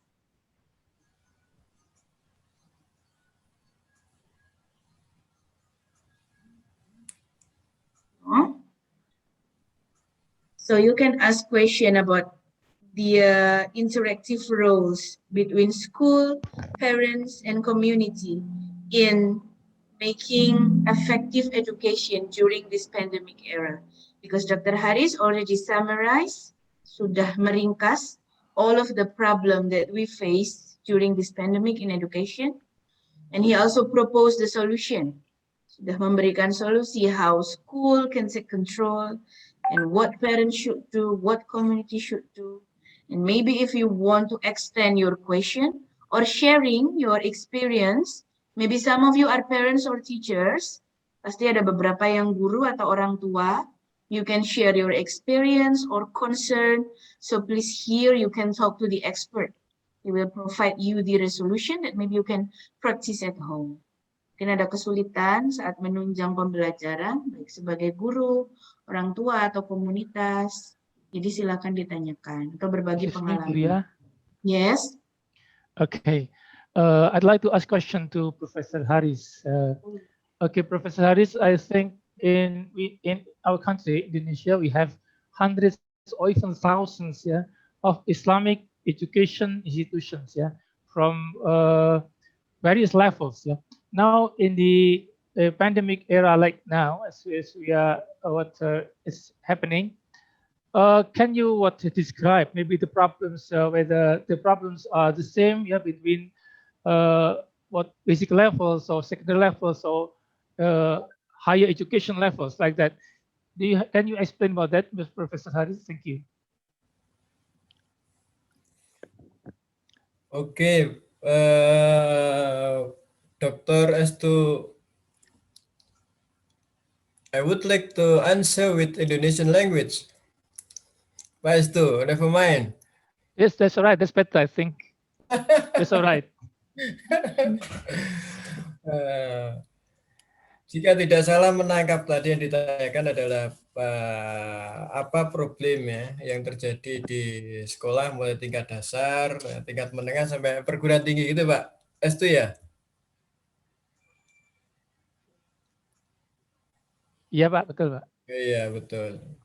Jadi kalau di tingkat dasar dan tingkat menengah, problemnya tadi yang saya sampaikan, tidak semua guru itu bisa memiliki kemampuan untuk menggunakan internet, atau bisa mengakses dengan online, pembelajaran online. Yang kedua tentu akses internetnya, dari sisi ini akses internetnya. Kemudian yang lain adalah kemampuan guru untuk mendesain pembelajaran yang memang efektif. Ini problem yang terjadi di lapangan. Belum lagi problem psikologis, misalnya anak bosan, banyak tugas, kemudian merasa terasing, terisolasi dan lain sebagainya, tidak bisa ketemu temannya, macam-macam. Itu membuat motivasi mereka menjadi rendah. Sedangkan kalau di tingkat perguruan tinggi, saya lihat bahwa problemnya adalah kesiapan belajar mandiri. Terutama di kalangan mahasiswa itu masih sangat rendah. Ya. Jadi ketika diberi tugas ya lebih banyak pada copy paste. Ya, kalau belajar tidak ada interaksi, diskusi dan lain sebagainya, masih mengandalkan pemberian dari dosen. Padahal pembelajaran online membutuhkan adalah kesiapan belajar mandiri yang lebih tinggi. Ya, harapannya adalah ketika masuk di forum ya online ya tidak lagi yang terjadi menerima apa yang diperoleh dari dosen, akan tapi disitulah terjadi saling share ya pengetahuan, saling share informasi yang didapat dari tugas-tugas yang diberikan. Itu diantaranya yang selama ini terjadi dalam proses pembelajaran online yang terjadi di belum tentu yang paling krusial adalah ya kalau dari sisi fasilitas adalah akses internet yang kurang bagus, yang seringkali lemah dan lain sebagainya. Oke, thank you Pak Estu. Terima kasih Pak Haris. Saya mungkin sedikit berkomentar lagi ya Pak Haris. Monggo, Saya pikir ini terkait erat dengan jawaban Denis dari pertanyaannya Bu Wadir tadi, Ibu Profesor Diah Karniati tadi, bahwa penjelasan Denis tadi sekarang ini kan siswa banyaknya stres ya, di bawah tekanan, guru-guru juga stres. Kalau siswanya stres pulang, orang tuanya tambah stres, bukan tambah dibantu, tambah dimarahi anak-anaknya, ya, dikatakan malas dan sebagainya. Sementara mereka juga punya banyak masalah ekonomi. Nah kita ini di sini di forum ini banyak pendidik, guru, dosen, ya semua. Saya jadi refleksi juga gitu ya. Kita selalu, kemarin di Zoom kemarin nggak ada, ternyata sinyalnya susah gitu ya. Ada juga anak presentasi, nggak mau, mana saya cari, nggak ada. Setelah saya japri, kenapa kamu presentasi? Saya takut Pak. Ternyata masih juga banyak orang takut berbicara di Zoom gitu ya. Jadi ini perlu tadi istilahnya not demanding ya, tidak terlalu menuntut, istilahnya harus lebih halus pendekatannya ke siswa, ke belajar, lebih humanis begitu. Karena mereka sudah dalam tekanan ya. Mungkin gurunya juga stres juga ya, kita WA banyak, email banyak, semua menagih. Kemarin sudah saya email Pak, mana loh? Padahal setiap hari itu bisa antara 50 sampai mendekati 100 email masuk, WA masuk ya. Mengumpulkan file dan sebagainya. Especially our administrator task. Right, yes. Yeah, that's right. Jadi begitu ya, kita memperoleh banyak insights ya, inspirasi dari kegiatan ini. Alhamdulillah, makasih banyak. Makasih Prof. Haris dan Bapak. Sama-sama. Jadi memang ini kan model baru ya, model baru, pembelajaran baru yang membutuhkan gaya yang baru, itu pendekatan yang baru, yang semuanya serba coba-coba gitu ya, menemukan mana yang terbaik ya untuk diberikan kepada siswa. Nah, selama ini kan gaya yang diterapkan di sekolah itu kan lebih banyak bagaimana menyelesaikan kurikulum. Ya, lebih banyak penekannya pada situ. Sementara dalam kondisi online seperti ini, ya tuntutan kurikulum tidak mungkin bisa dipenuhi sepenuhnya. Ya, karena itu perlu pendekatan yang tadi sampaikan Pak Estu, betul ya, bagaimana mencari pendekatan yang lebih mengasihkan dan lebih menyenangkan kepada siswa. Ya, tidak banyak tugas yang diberikan karena tugas itu kan berangkat dari tuntutan kurikulum. Ya, sehingga akhirnya diberikan aja tugas yang sebanyak-banyaknya ya, yang pada akhirnya tidak mencapai pada harapan yang diinginkan, tapi justru membuat ya, kehidupan pembelajaran menjadi malah tidak menarik dan menjadikan orang stres dan takut ya, dan seterusnya.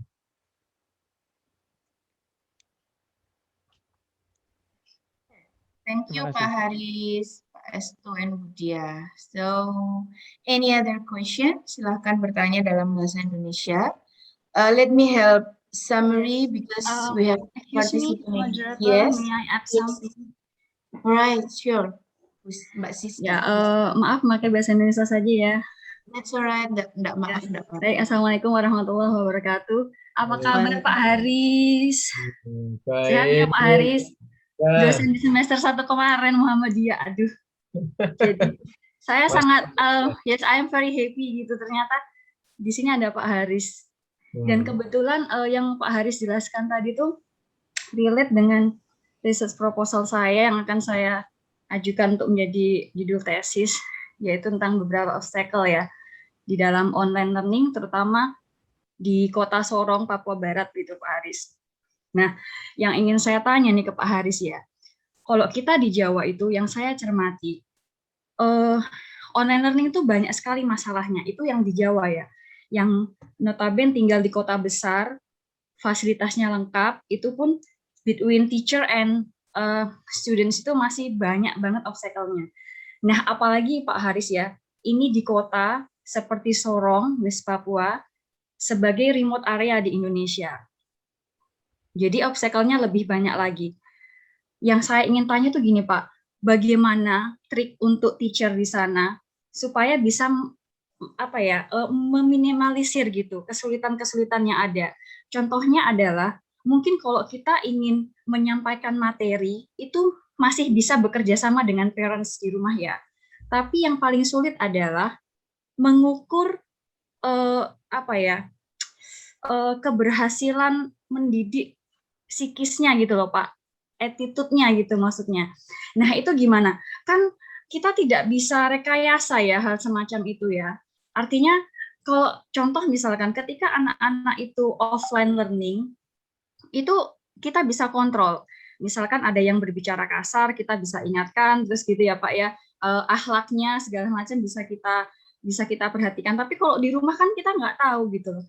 Terus ini juga masalah yang ada di Sorong itu Pak gini, seringkali ketika online learning ya lewat Zoom atau Google Meet itu siswanya kabur gitu Pak. Jadi banyak teman-teman guru tuh yang gurunya hanya bicara sendiri, kemudian mereka rata-rata mematikan kamera, terus nggak tahu nih siswanya kemana gitu. Nanti kalau disuruh ngumpul nggak ada tugas yang dikumpul gitu Pak. Terus ketika misalkan ditanyakan ke orang tuanya jangan care banget, nggak ngurus gitu, aduh sibuk gitu Pak. Karena di Sorong itu nggak semuanya mampu ya masyarakatnya, itu banyak yang menengah ke bawah, apalagi sekolah-sekolah negeri di sana. Nah automatically kalau misalnya kayak gitu biasanya orang tua tuh sekedar kayak cuma nitip di sekolah gitu loh Pak. Jadi mereka tuh nggak mau bertanggung jawab sama sekali gitu, dengan nggak mau bekerja sama gimana caranya nih dengan guru supaya nih anak nih tumbuh kembangnya baik gitu. Nah, gimana tuh Pak caranya, triknya gitu loh supaya guru di sana itu juga, soalnya teman-teman juga pusing sebenarnya gitu Pak Haris. Thank you for the answer. Baik, terima kasih Mbak Siska. Ini yang masih ingat saya. Baik ya, inilah yang tadi saya coba untuk promote ya, bahwa Tripusat Pendidikan ini mulai dibangun ya, desain barunya. Selama ini kan dominasi pendidikan itu kan hanya di sekolah. Jadi sekolah itu kayaknya segalanya untuk pendidikan itu. Padahal sebenarnya pendidikan itu tanggung jawab bersama. Nah karena itu kan sekolah hendaknya bisa mencari ya kelebihan-kelebihan atau peluang-peluang yang bisa digunakan, disalurkan ya untuk bagaimana memanfaatkan rumah, memanfaatkan masyarakat. Masyarakat itu tentu luas ya. Masyarakat itu ada lembaga masyarakat, ada tokoh masyarakat ya, dan seterusnya gitu ya. Jadi misalnya kalau ingin pembelajaran agamanya misalnya ya bisa bekerjasama dengan masjid atau organisasi Islam gitu ya. Ya, atau kalau seni misalnya sanggar-sanggar seni dan lain sebagainya. Kalau itu keterampilan ya bisa dengan tempat-tempat pelatihan keterampilan dan seterusnya. Ya tentu ada program yang disusun bersama. Ya, ada program yang disusun bersama, kemudian manajemen finansialnya seperti apa itu disusun bersama. Kalau kondisinya memang seperti ini. Ya, sehingga kontrol itu tidak hanya sekolah yang mengontrol. Kita nitipkan kontrol juga ya di masyarakat, di rumah untuk memberikan kontrol terhadap hal itu. Ya, pada suatu saat kan pasti akan ada pertemuan-pertemuan gitu ya. Ya, karena kan sekarang ini kan tidak selamanya di rumah, tapi ada saatnya nanti di sekolah. Nah, ketika di sekolah itulah kita yang di sekolah itu mencoba untuk ya, menanamkan selain apa yang sudah dikerjasamakan dengan sekolah, dengan masyarakat, yang dikerjasamakan dengan rumah. Nah, artinya apa? Bahwa kita ini harus membuka wacana baru untuk lebih mengaktifkan ya, tripusat pendidikan itu. Jangan sekolah menjadi segalanya, ya. Tapi adanya COVID ini kayaknya memang menyadarkan kita, ya, bahwa pendidikan itu jangan didominasi sekolah. Tapi pendidikan itu milik bersama. Sebab kalau ini tidak didesain bersama, maka apa yang terjadi di sekolah dengan yang di rumah, di masyarakat itu bisa menjadi berbeda. Nah, selama ini kan yang terjadi demikian. Jadi anak itu dididik baik di sekolah, tapi di rumah tidak ada suasana yang mendukung, di masyarakat tidak ada suasana yang mendukung. Nah, masyarakat juga harus peduli bahwa baiknya manusia itu ya tidak hanya di sekolah, tapi juga peran masyarakat juga bisa membangun hal itu semua. Nah, ini kan belum banyak dilakukan sekarang ini. Ya, belum banyak dilakukan, ya, seakan-akan sekolah itu adalah yang otoritatif, ya, memegang kendali pendidikan, sementara masyarakat ya tidak dilibatkan. Saya rasa itu Mbak Siska, ya, sementara, ya. Ya Pak, terima kasih Pak Haris, sehat selalu nggih Pak. Amin, amin. Thank you, Pak Haris and Mbak Siska. Any other question from the audience?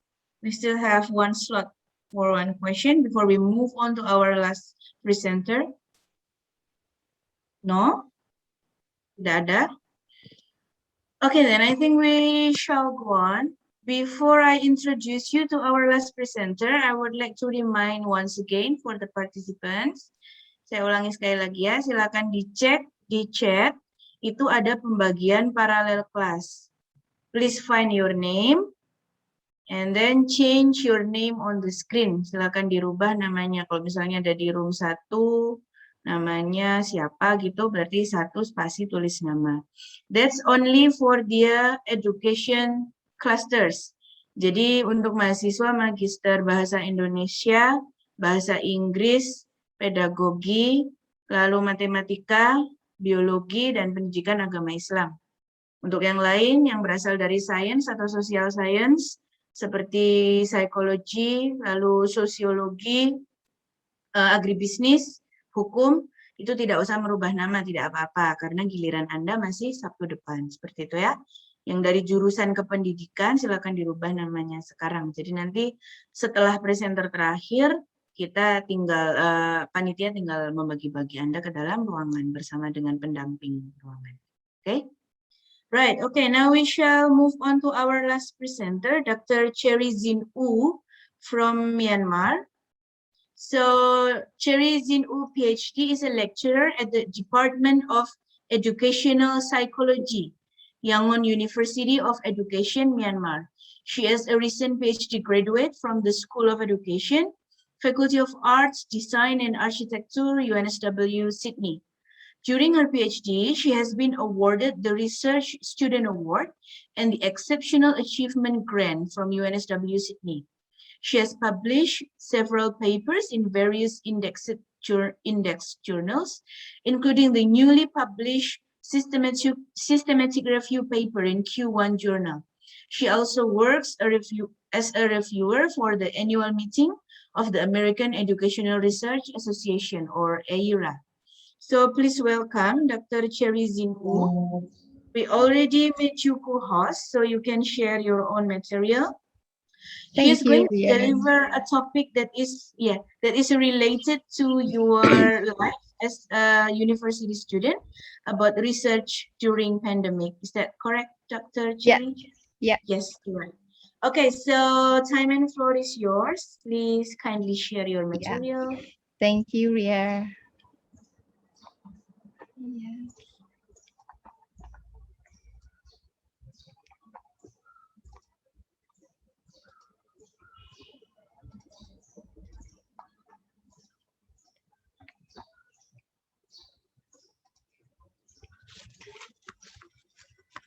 Hello, everyone. First, I'd like to say thank you to all the professors and doctors from UMM and RIA.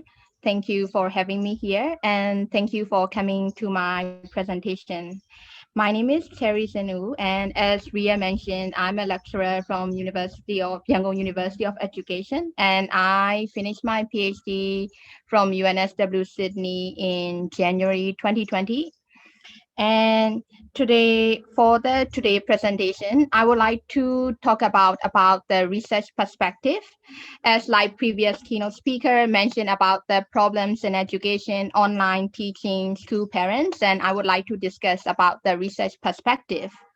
Because like in this new normal, we can't stop doing research and we can't stop building our academic profile. So we need to make the best out of this new normal.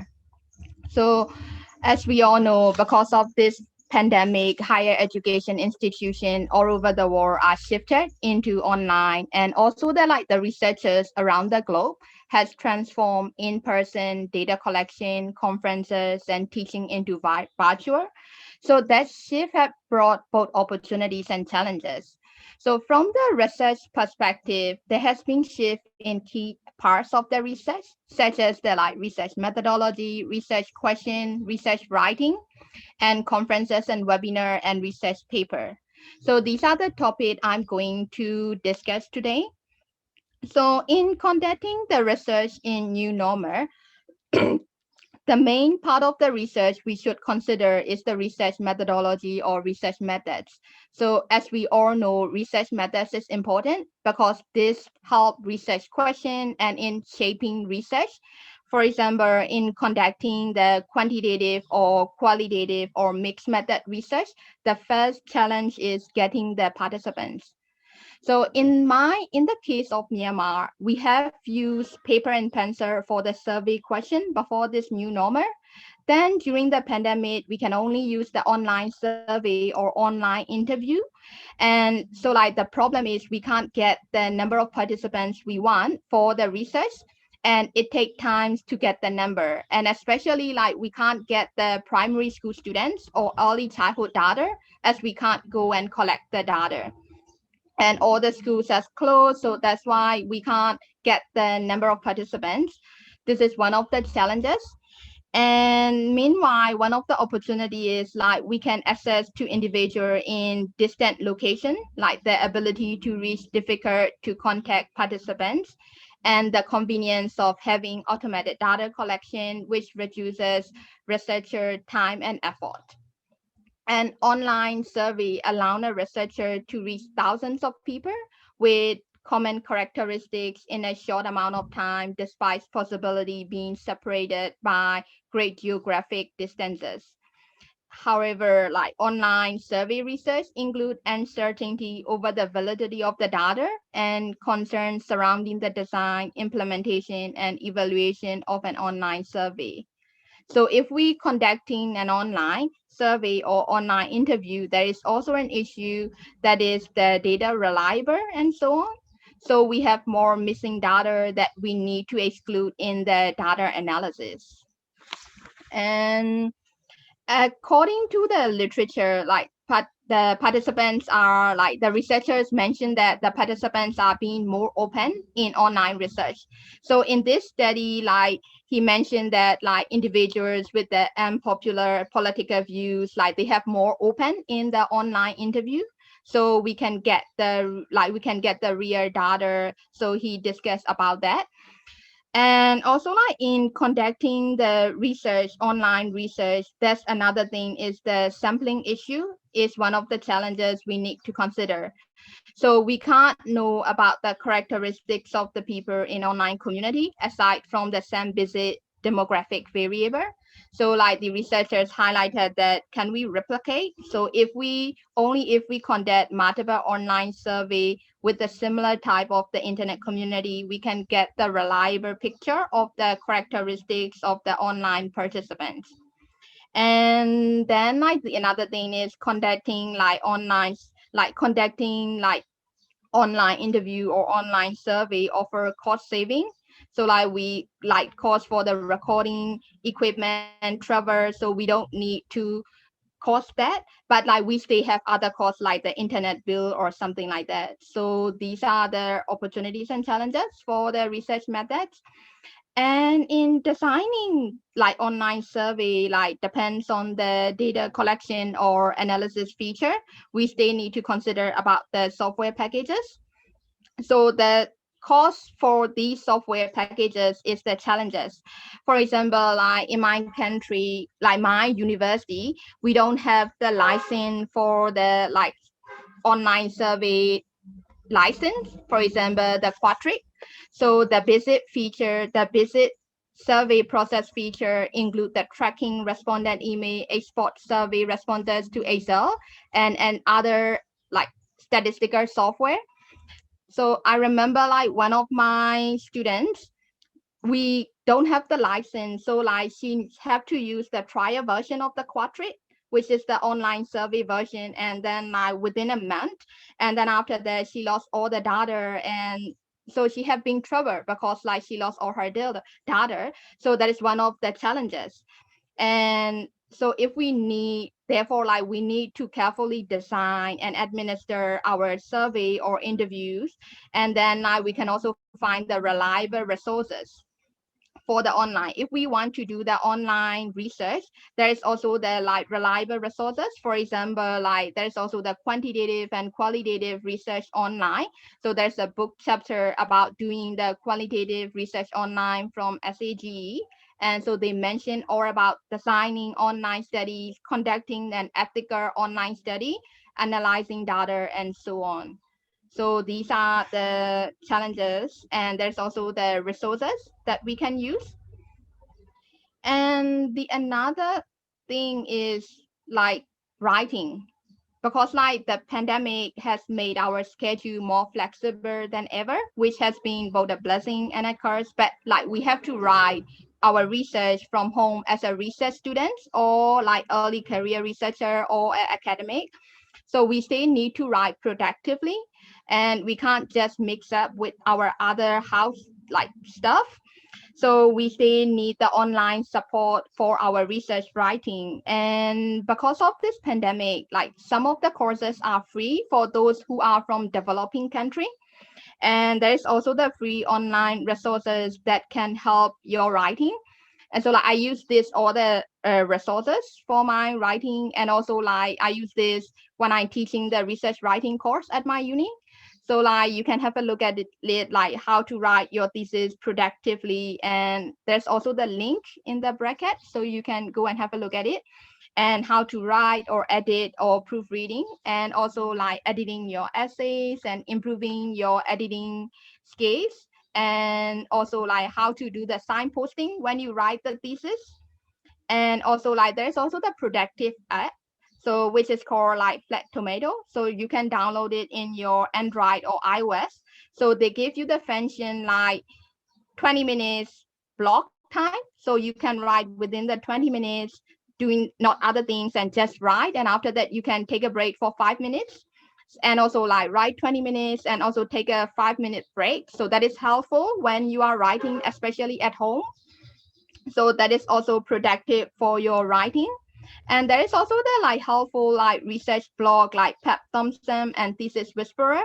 So they talk about like how to write your literature review and how to make your paper to be more interested in the international audience or something like that. So you can have a look at it. So these are the helpful online resources for research writing. And the another thing is conferences and webinars. So first I would like, because of this, I can present the international conferences in Indonesia from my home. So that is one of the good opportunities.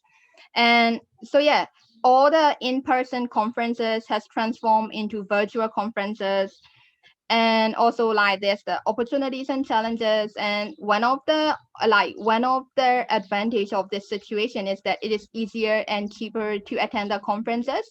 So it takes away the large cost associated with the international conference travel, and it takes away the time lost in travel. So these are all the opportunities. And at the same time, one of the challenges is the time zone. So everyone like in the same time zone or all attending virtually at the same time. So this is one of the challenges. And the another one is the internet access issue. So especially like in this day, it's okay, like we can have the internet access, but in my country, like last 4 or 5 months, we don't have like no internet access. So that is one of the challenges to engage with the international researchers and others. So, and also like because of this new normal, there's also the international and networking opportunities, like we have more. And but however, like some of the literature mentioned that the opportunity for networking is limited in this is virtual events. So they commented that the virtual events were not offered the same opportunity as the physical events.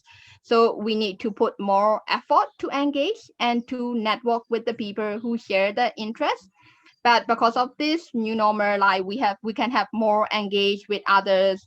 And like for me, like I have writing the paper with Ria and Dennis, so we can write together because of this. So yeah, these are all the opportunities.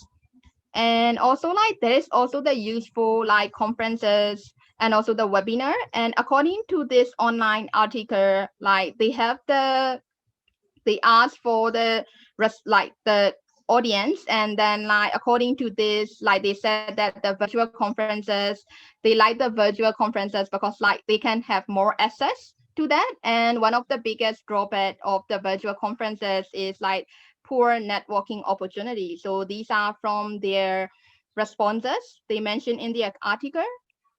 And then like this is the like useful conferences, so you can have a look at it. And so like there's also the international conference like the British Education Research Association, and they also have the webinar and all the like symposium and workshop, so you can join with that one.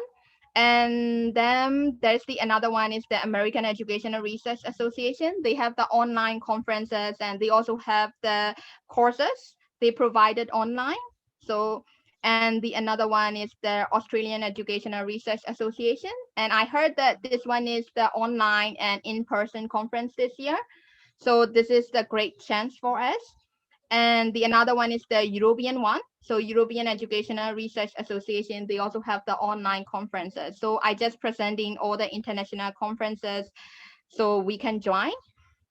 And then the another one is the funding landscape. So Dennis also mentioned that like the funding, like especially UK, US, and Australia, the key source of the income that many universities have relied on to help support research is tuition from the international students.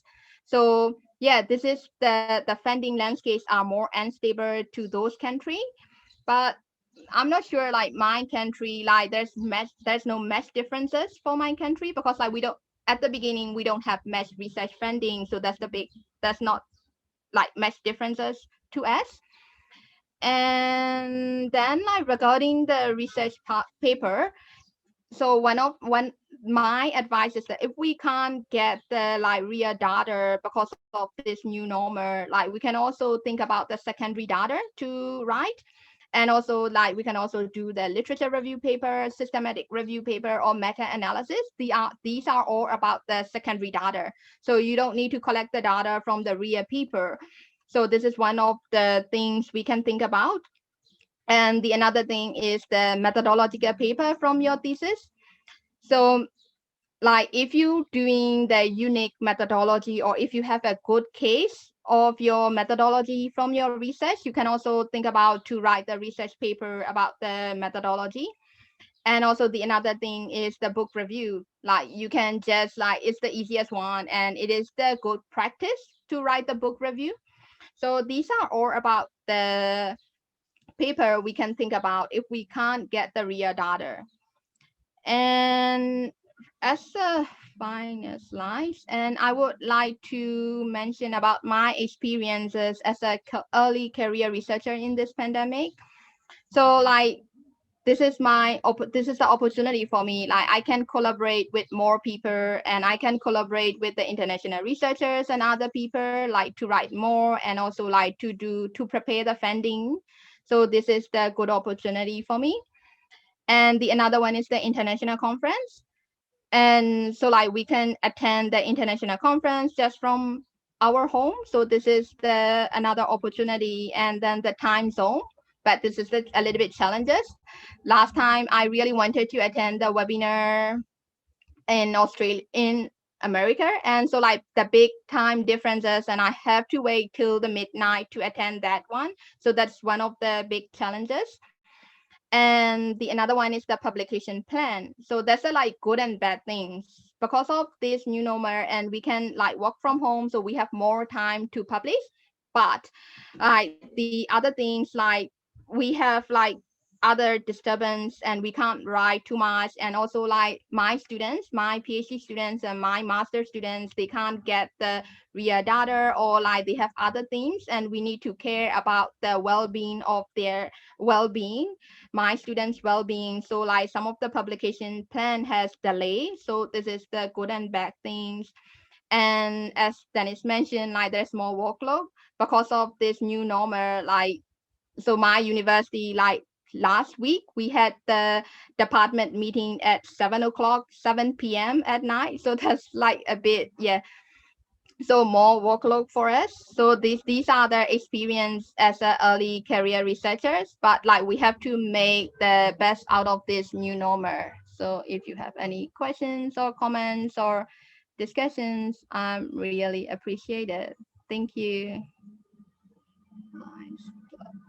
Okay, thank you very much, Cherry. It's been very inspiring about how we adjust to this new normal, especially as a master and doctorate students, that actually this pandemic doesn't stop us to keep producing or publishing. So some of the things are make it easier by lots of platforms and the online things. So for the audience participants, if you have any questions, you can ask in English or in Bahasa Indonesia. You can chat or ask the direct question. So what Cherry has been describing is related to our life as a students a lot. So I hope that you can make use of this opportunity to talk more about your thesis and how to make the best out of it, and also share your challenges in writing your thesis.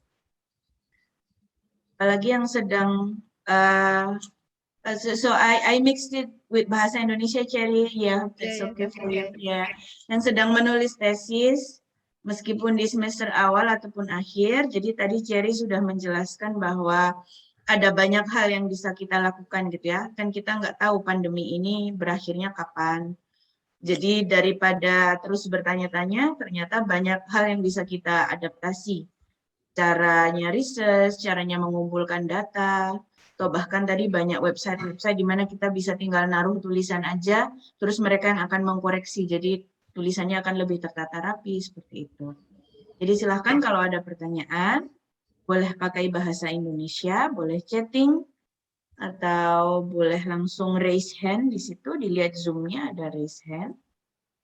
So Cherry is a practicing researcher, so it will be very beneficial if you can share your concerns and things. Or maybe Bapak Ibu, if you want to ask how about to make your supervisory atau proses pembimbingan supaya lebih efektif atau berjalan lancar, yeah, maybe we can share some of our concerns. Yes, me, Bu Ria. Yes, Pak Estu.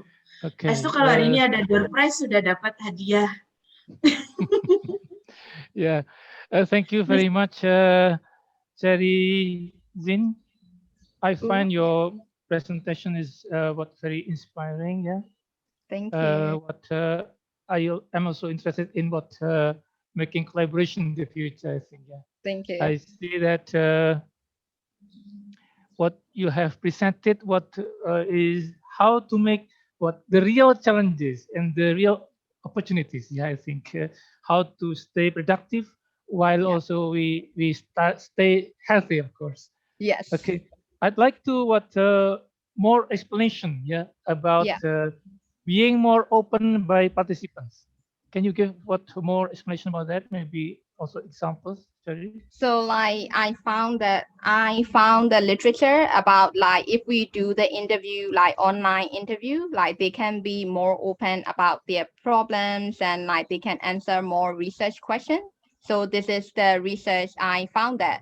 So in that one, they like some of the participants, they have that unpopular political views, and then they can't talk about in the like focus group or something like that. But in online, and then like they can trust to their interviewer, so they can be more open. So yeah. All right. And what is your major, Cherry? I missed Oh, the education, information. assessment, yes, Okay. Thank you. and teacher education. Okay. Thank you very much. Thank you. Okay, thank you, Estu and Cherry. Yes, there is a phenomena that people tend to be braver in front of the keyboard and monitor, right? Yeah. So we can make the best out of it by doing online interview while they will tell us all of their concerns. And thank you. That was a very nice idea we haven't thought about. Okay, so any more questions or maybe experience yang sudah mulai mengumpulkan data atau berpikir nanti mengumpulkan data gimana, apalagi musim pandemi kayak gini gitu, mau atau Google Form, ternyata sasarannya ada di daerah tertinggal. Nah, itu bagaimana misalnya hal-hal kayak gitu. Silahkan tentang data collection, writing and stuff. Ya, boleh tanya nggak, Miss? Right, Mbak Siska, please. Actually, Mr. Esu forced me to ask something. What do you ask? Well, he's also the yes. expert of assessment. Hello, good morning, Miss Sari. How are you today? Hi, good, thank you. Nice to see you by Zoom. Yeah. Well, actually, I have a little bit question for you, Sari. Yeah.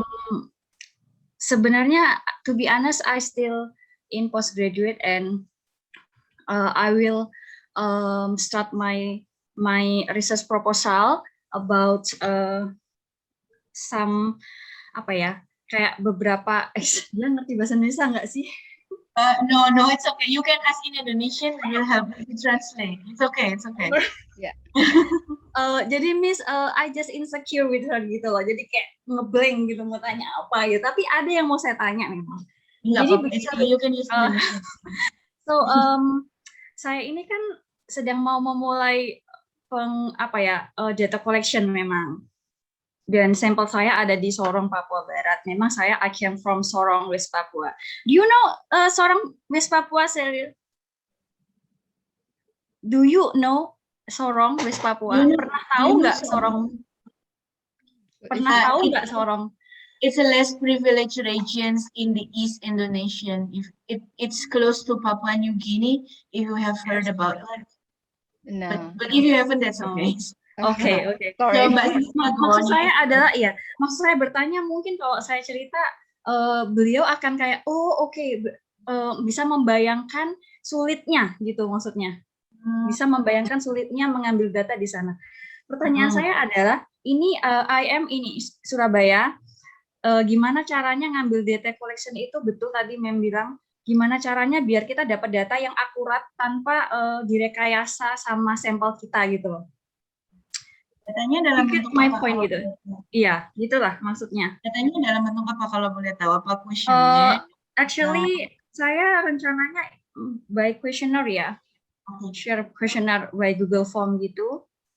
Cuman kan saya pernah mengadakan research juga pakai Google Form itu, Miss. Terus ternyata sampel saya itu tidak jujur gitu loh, tidak jujur mengisi gitu loh. Nah, gimana tuh caranya? Saya sampaikan ya. Ya. Sorry ya pakai bahasa Indonesia saya agak malu. Okay, it's okay. Thank you so much.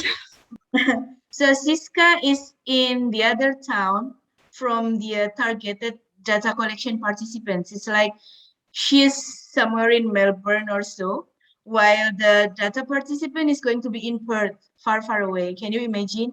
Other than that, the region is very less privileged area of Indonesia. they have lack of electricity, internet access. They even have to walk for about 30 minutes from home to school. Is that correct? Things like that. And she plans to distribute the Google form to the participants because there's just no other way. And she's afraid that besides the Google form is not received by the participants, she has a dull experience where the participants didn't answer it honestly. So yeah, maybe they ask someone to do it for them. Yeah, how to make sure that the data she gets will be accurate and it will work in a less privileged regions. Yeah, so like, yeah, this is one of the challenges. Like, it happened to my students. Like, if we want, so like she got the data. So if we do the online survey or interview, sometimes we couldn't get the real data. But it happened if we ask the students like real name, like if we don't ask their name or something like that, and then like they will be more open. So this is one of the things my students consider. And like the internet access and other things, then we use the snowball method. So we can ask someone from that town or from that school, and then like they can ask to the students whether they get it or something like that. And the another thing is the incentive. So like if we pay like the small amount of the internet bill or something like that, if they finish that survey, so that's one of the things they are willing to answer. So yeah, I think I answer yours. Yeah, right. Jadi gitu Mbak Siska, bisa mengadakan insentif. Kalau di Australia itu biasa ya, misalnya kalau kamu isi survei saya, kamu dapat voucher $20, nah kayak gitu. Oh my God. And you can make a draw. Karena saya kemarin juga kuesioner itu dibentuk dalam bentuk undian. Jadi kan saya mengumpulkan sekitar 400 guru itu dari Bima, kan daerah tertinggal juga kan. Tapi 400 guru itu enggak semuanya saya kasih duit, enggak. Jadi nanti ngumpulkan nama sama nomor, nanti diundi 10 orang beruntung akan mendapatkan itu. So is that possible, Cherry? If it is like many participants, we do the draw. From 500 participants, we take only 50 lucky person to get the voucher. Jadi then, kayak like, we can just mention, like snowball method or populative sampling. So. And then to make sure you have to recruit like as many samples as possible. Karena takut, because she's afraid that they're not going to be honest.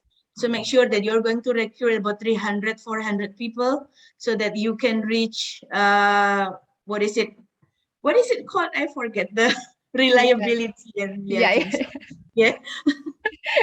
Itu Mbak Siska. So I hope. Okay, thank you, Miss Sherry. Nice to see you. Thank you Yeah, ya, Miss Moderator.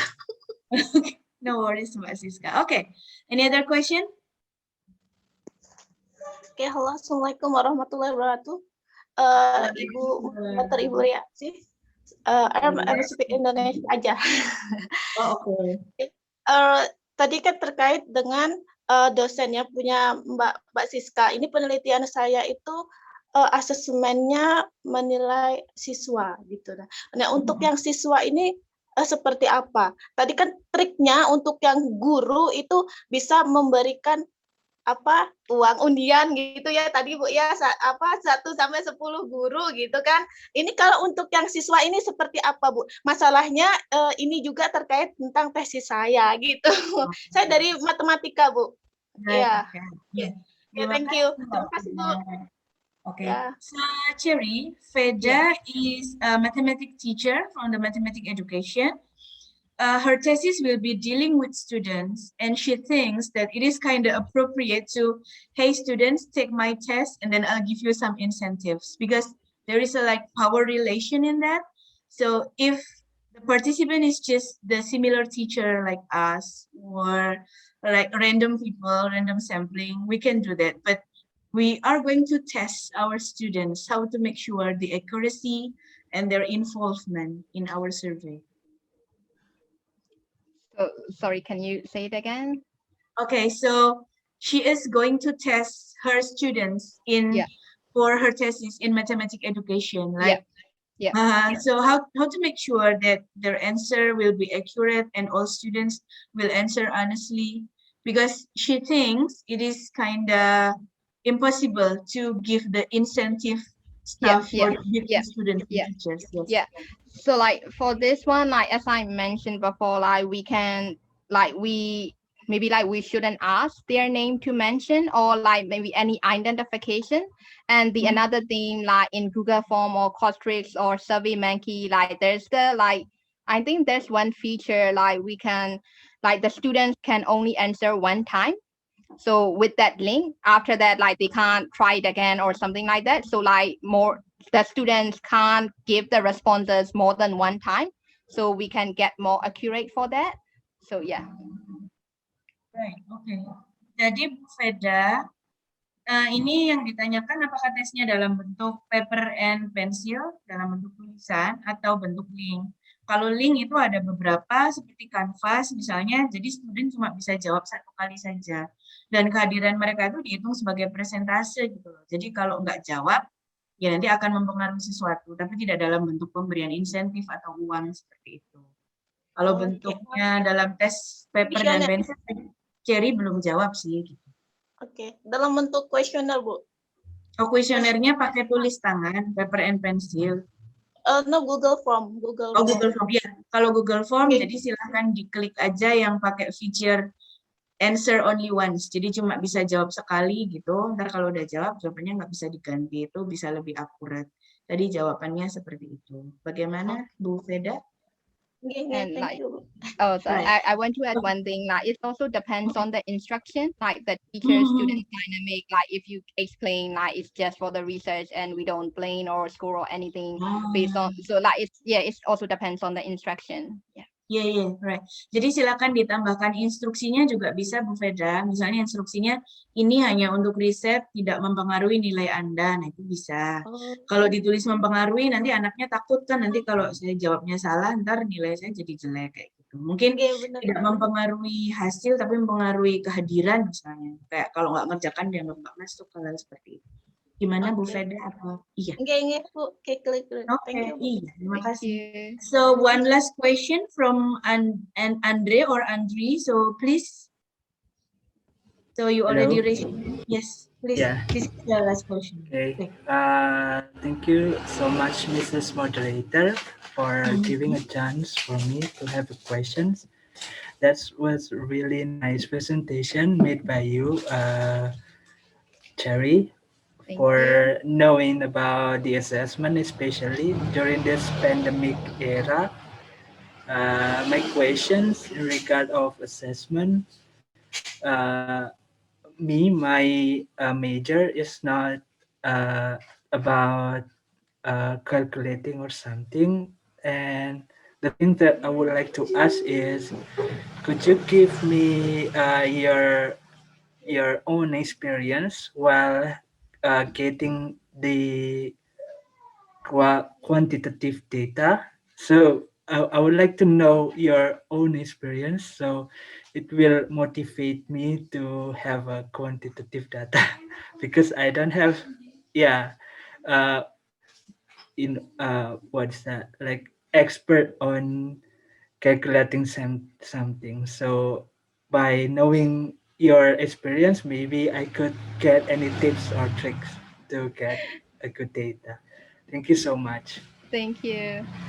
And yeah, before I discuss about my experience, there's also the like good research, like good textbook or like good book about the quantitative data analysis.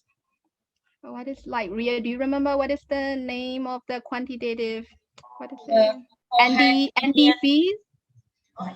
Yes, and Cohen many has the complete mixed message. Yeah.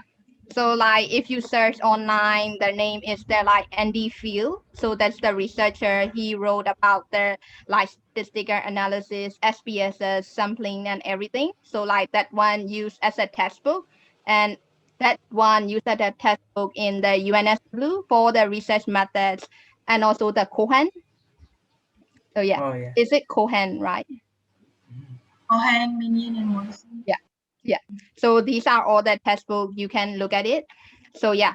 So and then when I did my quantitative research, so like I I used the like quantitative survey, but at that time I did paper and pencil test. As I mentioned, like my country before that we used the paper and pencil, and so like I collected all the data from my university. So in my country there are only two University of Education, not the colleges, and my participants are the pre-service teachers. So like I collected the data from one university and all the students, and I asked them if they would like to participate or not. So yeah, these are all about the quantitative data. And then after that, I have the qualitative data too, because I use mixed method for my PhD thesis. So yeah, for that one, and I got around 400 per pre-service teacher. And so yes, and I have the criteria. So I choose this participant because like in order to answer my research question, they already have the practicum experience or something like that, or the criteria. So I can argue why I choose these participants and why I choose this university or why I choose this number. And after that, like I did the qualitative intervention program, and I got the like 30 participants, not the quantitative one, the qualitative one. And I can tell them this is for the PD program, and then for the PD program, the best number of participants is this. So if we have the argument why we get this number, so that's the good case to do that, to write it in our research methodology. So if we can get this number and then like data collection and analysis. So for the analysis, like as I mentioned, like read the detail about the ND field. They mention like if we want to answer what kind of research question, and then we should use this analysis. Or like if you want to use like the t-test or ANOVA, that's simple. But like if you want to do more, like just research, just do read more, and then like we can say that because of this the number of sample, and because of this the research question, we use this data analysis method, and then like we can argue that. So yeah, I think I answer your question. Yeah. So it means that do we have to mastery or we have to capable in data processing first, or it is in process? So I mean, if we are not really mastery at getting the data, so by processing getting the data, we also learn about, oh, this data should process by using t-test or something like that. What do you think about that one? So like for me, like before I started my PhD, I didn't know too much about the qualitative data analysis. I have the background of the quantitative data analysis, but like when I started, and then you can learn at the same time. Like when you are doing the data collection, and then you can learn at the time why I should choose this data analysis. So like for my PhD, at first I used the t-test. And then I thought this is too simple to do the data analysis for the PhD. And then I talked with others and I read a lot of books. And then at the end, I used the repeated measure maneuver. So, and then I have the argument why I choose the repeated measure maneuver. So like you can learn, you can do learning and the data collection, and you have time to consider. Yeah. And like for the data analysis, if you get all the data and then like just click and then you get the data. And then if it is wrong, and then like you have choose other, so it's okay. Yeah. Yeah, thank you so much, Ellie. Thank you, you. Mrs. Moderator. Thank you. Okay, so thanks, Jerry. So I think we've come to the end of our meeting, but for the participants, let's wait for the committee because you will be sent to the breaking room according to the parallel session. While waiting, so let me wrap up the whole topics of our seminar today. So our vice rector already tell us about the universal approach that we have to work together to make out of this pandemic. And then as the worker in academia, in the higher education, Dr. Dennis Alonso already hit on the core problem, how we already summarize all of the problems in the new normal and where to go from that. So we should base our every step based on the research. Those research about the pandemic or COVID-19 are nothing to be just piled up and collected. We should learn from that. We should make it beyond, make it forward to make a better practice in the future. And then Professor James Peacock already reminded us about our being as a human being, that we should work together. Let's reminisce our humanity and society, and then we should we don't know, craft things out of this as one unity. And then Dr. Abdul Haris already put on a highlight how the primary and secondary schools also struggling from this pandemic. And he also provided a brilliant resolution how school can control the whole academic things, and then how community and parents can take a role to work together. And finally, Cherry wrap up our meetings today by targeting us as the academia or early researcher in the university, that how to make our research more meaningful, more targetful, and that we can really contribute something based on our knowledge. That's our thesis is not something just to submit. It is something that must have a contribution to the society. So that's all of our meeting today. I would like to say thank you to all of our speakers and also the director of the programs. For Dr. Eko Handayanto, I guess I give back everything to you while waiting for the committee.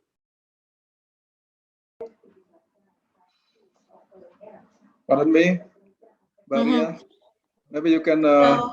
Yeah, we already conclude our meeting today, and we're just waiting for the committee to send all of the participants to the breakout room. I think we have a few participants here so that we can continue directly to the parallel session and finish it within 35 or 40 minutes. I would like to remind the participant also that you are given time to present only 5 to 7 minutes. Is that correct, Mr. Eko? Yes. So 7 minutes is the maximum time for participating.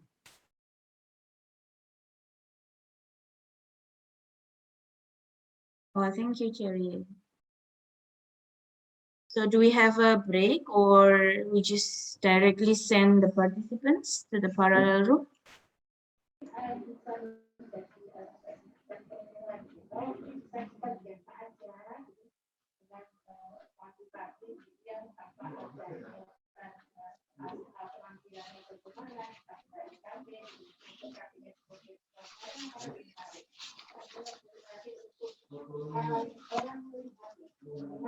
Oh, the committee is not here yet, Pak. Jadi yang bertugas untuk membagi breaking room-nya saya hubungi masih belum bisa. Jadi mau langsung. Yeah, okay. Better for me. Better for us to break for a moment. Yeah. Oh, break. Okay, for how many minutes, Pak? Atau?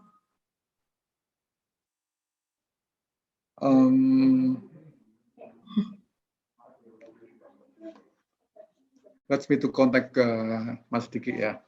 Oh, okay. So audience, jangan meninggalkan ruangan dulu ya, karena nanti akan kesusahan kalau untuk breaking room-nya. Jadi silakan ditunggu dulu sebentar sambil menunggu dulu komitinya. Untuk keynote speaker, apakah sudah boleh meninggalkan ruangan, Pak? Ini, oh ya, oke.